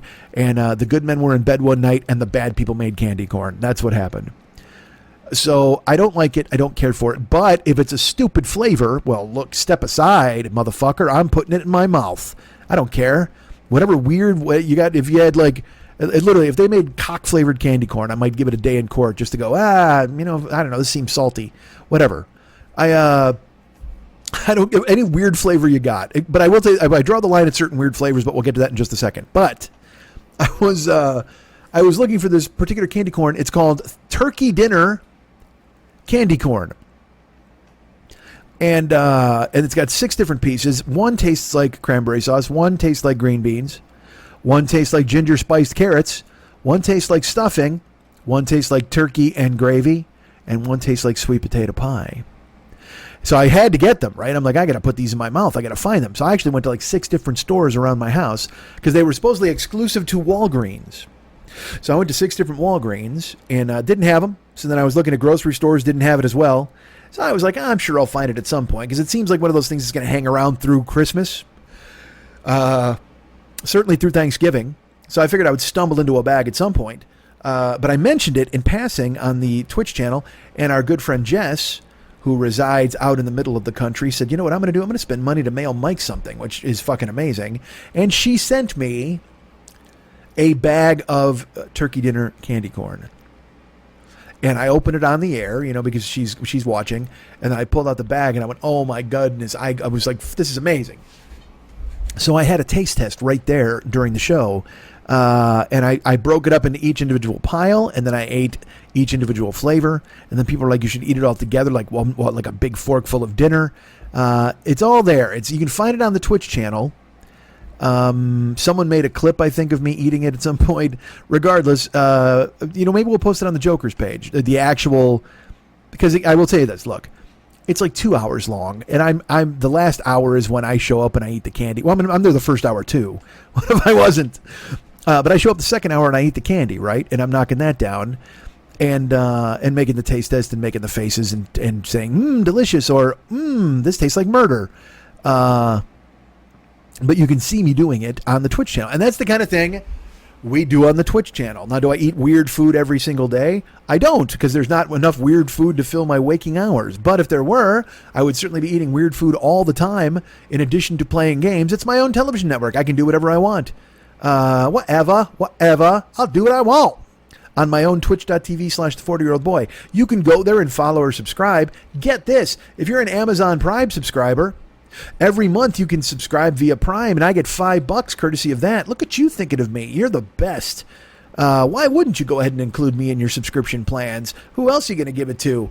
One of the 400,000 other comedians who have decided to use Twitch in the pandemic? Of course. That seems like a good plan. Why not give them your money?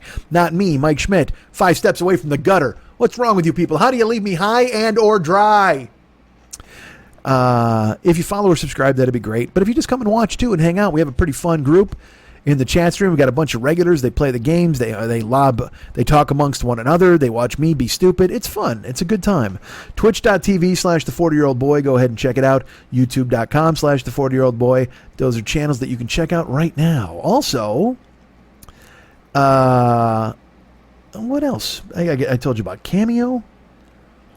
Oh, you know what? I got Patreon. Here, I'll tell you about Patreon. If you don't know about Patreon, you can sign up and be a patron at Patreon, which makes you help this show. It doesn't make you. It helps you help this show. If you're thinking of me, that's pretty cool. Thank you so much for reaching out and doing that. Because I'll tell you what, if you're going to support this show, this is a very good time to support this show. This would be actually the ideal time to support this show as the germ ravages the world and fires are consuming everything within eyeshot. This would be a really good time to send me $5 or whatever the fuck, or do it monthly, whatever you want to do. I appreciate everybody who's gone ahead and stepped up at patreon.com/Mike40YOB, or just Google Patreon and Mike Schmidt or Patreon and the 40-year-old boy, and it'll come up. And you can become a patron at Patreon. That's cool. I appreciate you doing that. Also, if you just want to send like a one-time cash thing or sign up for a monthly PayPal donation, you can do that at the website, MikeSchmidtComedy.com. In the upper right-hand corner of every single page, there's a little Schmitty. He's got his pocket out. It says donate. You can click on that. It'll take you to PayPal. You'll swoop in. You can pick a recurring one. You can just pick a one-time deal. Whatever you want to do is fine with me. Thank you so much for thinking of me and helping the show. Like our good friend, wait, brace yourselves, Hannah Frostman. That's right. Hannah Frostman went ahead and she actually did this last week, and I failed to mention it on last week's show, and I'm quite the heel, and I apologize. But she was nice enough to reach out and donate to this show, and it made me very happy. Thank you, Hannah, my good friend in London, England. Cricket fan extraordinaire. I love her. She's a great friend. I've actually had breakfast with this woman. She's a terrific person, and I can't thank her enough for supporting the show. Another one who has been around from the beginning and stayed. See, here's the thing. You could be around from the beginning, and that's fine. We're all here at the beginning.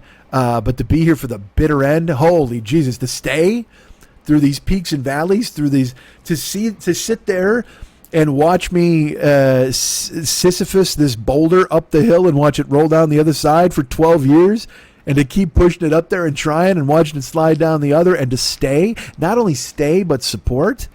That's incredible. Hannah is a fantastic friend, and I love her, and I'm so happy that she reached out and she helped me out with the donation. And you guys can do that too.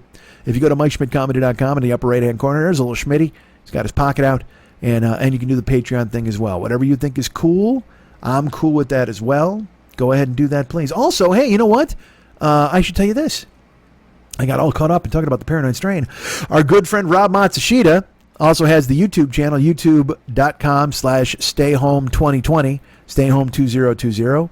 He's doing all sorts of stuff, banging out all sorts of clips, making amazing quarantine content. Like I said, if you're creative, you know the struggle, and Rob is one of those who knows it, but has overcome it, man. The dude just flies directly into the face of convention and is just churning out great content during a quarantine. youtube.com/stayhome2020. I get a hiccup. That was weird. Go and check it out right now. Hold on. I gotta fight off. No more hiccups. Do I have to sip water? Don't make me stop down. I'm so close. We're so close to the end of this goddamn show. You know what it is? It's this stiff fall breeze blowing in my face. I'm sure I'm going to inhale a leaf. God damn it. And I'm sure that leaf is covered with cricket blood, not unlike the ground that you walk on. That's right. There's bug blood everywhere you sit. Everything you bite has a bug leg in it. Brace yourself for that. Don't think. Look, you can go to the highest restaurant on the top of the highest mountain, or the lowest restaurant in the lowest basement in New York, and you're still going to eat bugs no matter what you try to do. There's a bug leg in everything you eat, which is not a good slogan for getting elected to public office. A chicken in every pot and a bug leg in everything you eat. I'm ready to. Here's the promise I make to you. If you go to the polls, if I can turn out a great many of you to go to the polls and vote to put Mike Schmidt into the city council, there is a chicken in every pot and a bug leg in everything you eat. Oh, doesn't that sound delightful? Now you're getting 2 meals. They call me 2-Meal Mike. That was my nickname when I was in Gen Pop. There's 2-Meal Mike. He's the fattest man in the land. Christ, 2-Meal Mike's here to do some real damage. All right. Speaking of damage, look at that horrible ham-handed segue. I want to cut that out now, but I'm going to go with it because we're almost done. I can barely move. I know you're like, well, Mike, that's nothing new. No. I mean, legitimately now. This weekend on Saturday, I had to help my brother. My brother Lenny, whom you may know, he's the older brother in the Schmidt brood. He was moving. And he reached out to me last week with a text. He's like, hey, man, you want to help me move on Saturday? You around? And it's one of those things where, like, you can't say no. You just can't. You know me. I mean, unless I was working or I had something legit to do. But now in quarantine, this is the perfect time to get somebody to help you to move because there's not a fucking thing going on. If you want to ride to the airport, you're going to literally call somebody. They're happy to do it just for they have the conversation on the way to the goddamn runway. They're happy to put you in their car. I can't stress enough, this is a very good time to impose upon people during the quarantine because they're not doing a fucking thing and they will welcome the human contact. So, hey, man, you want to come help me do some yard work? Yes. Oh, my God. Hand me a fucking rake. Let's talk. I demand to be within close proximity of a person, especially someone I like. So this is a good time to impose on people. So last week, my brother sends me a text. I was just like, hey, man, you want to help me move? And I did blanch. I won't lie. I saw it, and then I was like, eh. But I answered. You'll be proud of me. I answered instantly. Well, it took me a minute, but I mean, 1 minute is, for me with text, usually forget it. So I answered and I said, sure, what times? Let me know the whens and wheres or whatever. And that was last, I don't know, Tuesday maybe? Wednesday? So then the week goes on, and I start to read online words like crushing heat event, extreme heat event, unhealthy air conditions. And I actually saw one that said catastrophic heat event for Southern California. And so I looked at my weather app, and it turned out that Saturday, the day that I have chosen to actually walk out of my apartment for the first time again in 10 fucking days or whatever, it's going to be 113 degrees by my house. Now, I know if you live in Arizona right now, you're going, pussy. But unless, literally, there's only like 4 places in the world where you could say that. Arizona, Las Vegas, Baghdad. Let's put it this way. 113 degrees. I looked. Believe me, I have it in my phone. That was hotter than Kuwait. I told you, I went to Kuwait. I grabbed monkey bars, and my hands went from the fucking burning metal. And this was hot. We were hotter this weekend, Saturday and Sunday, than it was in Kuwait.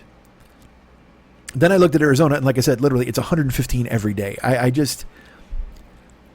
don't know what's to become of this planet. But I do know, unless people start bringing their plastic bottles to the right fucking guy, we're all going to die. That's such horseshit. Hey, man, I'm going to bring 4 plastic bottles back. Hey, tell the sun. I'm sure he'll turn his rays down now that you're saving fucking plastic bottles, you hump. Doesn't mean you shouldn't make the effort.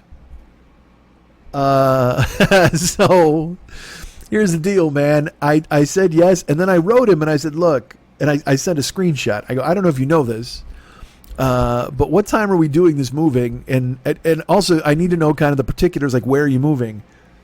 And he called me, and he's like, hey, man, you know, it's great. We're not even getting a truck. And in my head, I'm like, well, I don't know how does that mean? Why would great ever describe that? Great for you because you're saving money. Why is it great for me, the guy who's helping you schlep, that there's no fucking truck? He goes, yeah, we're just moving across the street. And that sounds easier. Okay, that absolutely sounds easier. Where you're like, oh, we're just moving across the street. That's totally cool. But no, the best part of moving is moving things into the truck and then taking a deep breath and riding to the new location.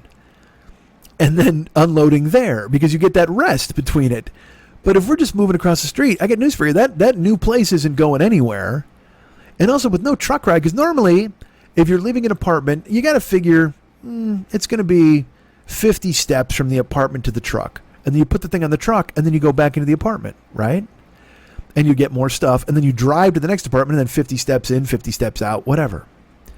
Well, dudes, going across the street, you know, and it wasn't a straight shot either. And my brother lives in an apartment complex that has 4 steps. Now, he lives on the ground floor, which is good.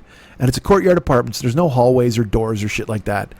But he still lives in a building that has stairs. So there's 4 stairs to the driveway, and then the driveway is in a decline. You know, it's on an incline up and a decline down. I don't know if you know how that works. So you have to take stuff from his apartment. You have to walk out. You have to walk down the 4 stairs. You have to walk down the driveway, across the street, up the stairs into the new complex, and then he lives all the way at the back of the complex in the apartment. So he lived in the back of one complex and moved to the back of the other complex. And it's 115 degrees or whatever the fuck. So now your exposure is completely doubled. It's not like walking to the truck and then going back in. No, you got to walk all the way across the street and put this stuff in the new place. So like I said, he's like, oh man, it's totally easy. We don't have to get a truck. It's just across the street. Well, no, but you're increasing the work that the fucking moving people have to do. And again, whatever the fuck. But you know me. I wind myself up into thinking it's going to be terrible. Like I do that thing where I'm like, this is going to suck. I don't want to do it. I'm dreading it. I'm pushing it down and just trying to go, no, fuck, I can't. Don't even think about it. It's just, whatever. And then he's like, let's start early so we can avoid the heat. He wants me there at 10 a.m. Well, I've been going to bed at fucking 7 a.m. So now I got to break that habit, which I want to do anyway, but still. So I'm like, all right, yeah, that's fine. I'll be there at 10. I'm not bitching. I wasn't sad, but I was worried. 115 degrees is not a joke. And here's the even worse part. Again, as all of you know, I suit of armor wrapped in baloney in March, but I haven't done a fucking thing since March. That's not an exaggeration. Like, I get up and go to the store or whatever. I've done tremendous damage to myself.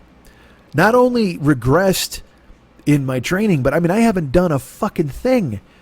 I haven't gone on a hike, none of that bullshit. I've been sedentary, if not inert, for 6 months. So you figure, being a crazy fat dude who put on a bunch more weight, hasn't exercised at all, and now I'm going to I've done this before, like when I did the Warrior Dash.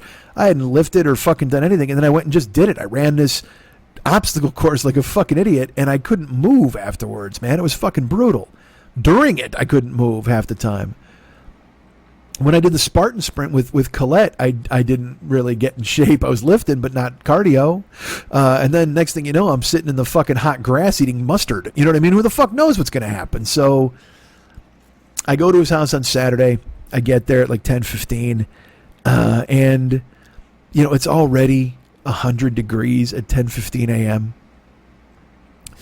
And he's like, I go in his apartment. I also said to him, I go, please make sure everything's packed. I can't deal with walking into a place where you're still putting stuff in boxes.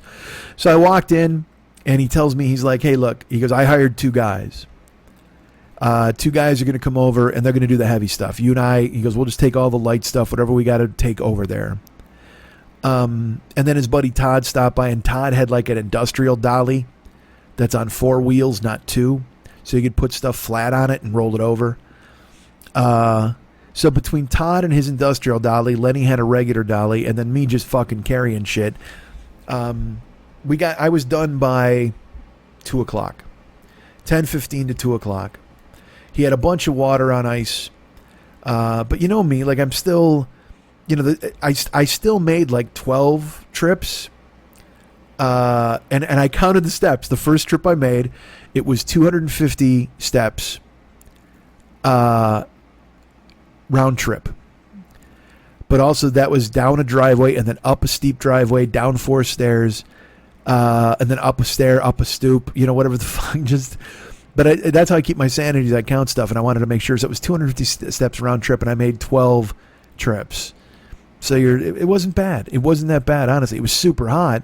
But also in those steps, you're carrying a bunch of shit. Now, when I say little stuff, I threw on like this fucking 50-pound backpack that he had, and then there was 2 full suitcases.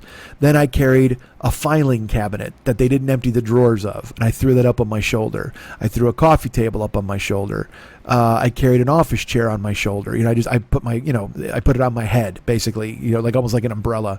Because when I move, I don't fuck around. I'm not like this guy who's like, let's roll this. I just want to get shit done. So the file cabinet, like again, I put all this stuff, I throw it up on my right shoulder because it's easier to carry on your shoulder because then it's just part of your distributed weight. If you carry it in front of you with your arms, then you're locking up your back, your arms, all of that stuff. So I'd rather just have it on my shoulder because then it's just part of my body. So about 2 o'clock I got done, and I got to be honest with you, man, I felt fucking great. It was so ridiculously hot. You could feel the heat coming from on top of you and radiating off of the asphalt. But I didn't mind because I like intense heat. I was worried that I might, you worry that it might do something to you. I wasn't worried about being, dying or burning or any of that shit. You leave yourself in a weird position when you haven't worked out or done anything. So I'm like, I don't want to pull a muscle. I don't want to zig when I should have zagged, and a rib dislocates. And also, my body's a 53-year-old machine that I have put through the goddamn ringer. So who knows how it's going to fucking react when it hasn't done anything in 6 months. But I was able. There was no issues. There was no problems. And in fact, we took all the little stuff done. The movers weren't there yet. It was supposed to be noon. They weren't there by 2. I said, you need me? You want to start moving some of this stuff? He's like, fuck no, I paid these guys. They'll be here. So you need me to do anything else? He's like, no. So he cut me loose. I was pouring sweat. I was fucking soaked, but I stopped at the store, grabbed some stuff. It just felt good. Again, it felt good to be outside. It felt alive because I'm not alive anymore. I'm just inert, and I'm sitting and I'm staring and I'm waiting for it all, and I need to seize my life back. So I went to the store. It was super hot, but it felt great, and I felt fucking energized. I loved it so much. I felt great because when I would go to the gym, I told you I would do cardio, whatever. I'd walk out, I'd look at the sun, I'd breathe deep. I do respond well to taking care of myself and exercise. It's so weird. It's just doing it that's the issue. Once I've done it, when it's over, when I'm in the middle of it, it's great. But it's the getting out and doing it that's the issue. And making myself go there, help him, it felt so good. And it made me go, you know what? You got to start cooking again. You got to start doing this. You need to start cooking for yourself and going to the gym. You got to go run, even if it's outside. You got to make these things happen. And I was excited. I was so pumped up. I had fucking adrenaline. I got home and I walked in the door and there were fights for the UFC that day. So I was going to take a shower and watch some fights and stuff. And I'm like, all right, cool. And I stripped off like the fucking wet clothes and I put on some dry clothes real quick because I wanted to go ahead and I had some texts to return. And I sat down on the couch and I passed the fuck out. Now, granted, I had only had 4 hours of sleep before I went over there. But I was excited. I was energized. I was ready. I was like, yeah, let's do this. Go to the store. I'm here. I'm there. Let's move it. I'm all ready to go ahead. And I sat down on the couch and it wasn't even like where I had any control over it. I started to fall asleep and I go, fuck you, get the laptop. So I went and sat on the couch to watch the fights on my laptop, and then I was out. I dozed all through the fucking fights. I woke up in time for the co-main, so that means I slept like 3 hours on the couch. And then when I woke up, I tried to sit forward, and that's when my day really came to a head. Because you know what your body does? It reminds you, hey, fuckhead, you haven't done anything in 6 months, and then you take me out for a goddamn test drive? Seriously? Well, now, this is happening. And I tried to move, and it was mainly like my quads and my calves from walking upstairs, walking across, walking up the driveway. But also, dude, my right shoulder was just fucking hammered. And it wasn't like I was like, I'm like a crybaby in pain. But what it reminded me of is when I first started working out with John, when I was super fat, hadn't been to the gym in like 2 years, and I'm like, let's do this. I would get up in the morning, I would go lift hard with John, do some cardio, and then I would come home and I would go to bed.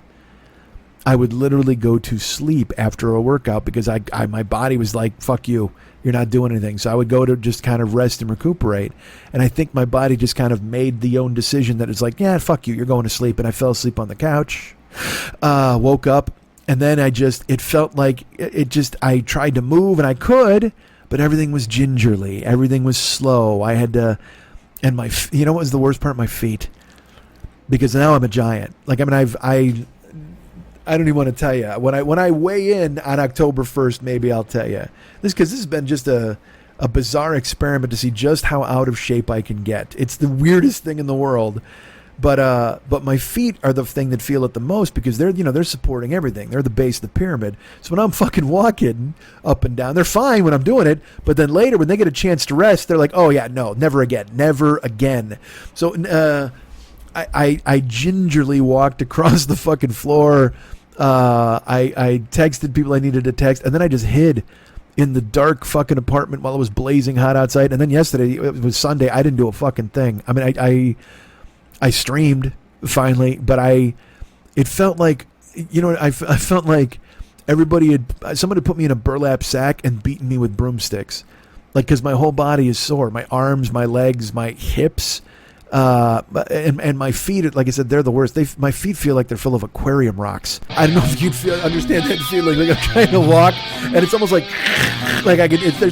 Nothing's broken, but it's just that thing where you're like, ow, ow, ow, ow, ow. It's just every angle, any step I take, every move I make, every bond I break, every breath I take, I'm stepping on fucking rocks.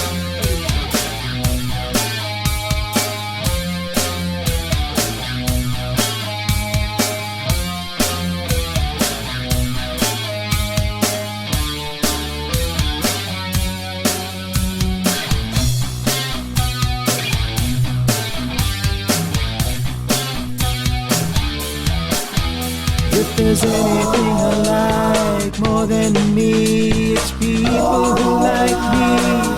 I love me, but if you love me, I love you. 'Cause you know why we both love me. How great am I? Let's talk about that for a while, and by a while, I mean forever.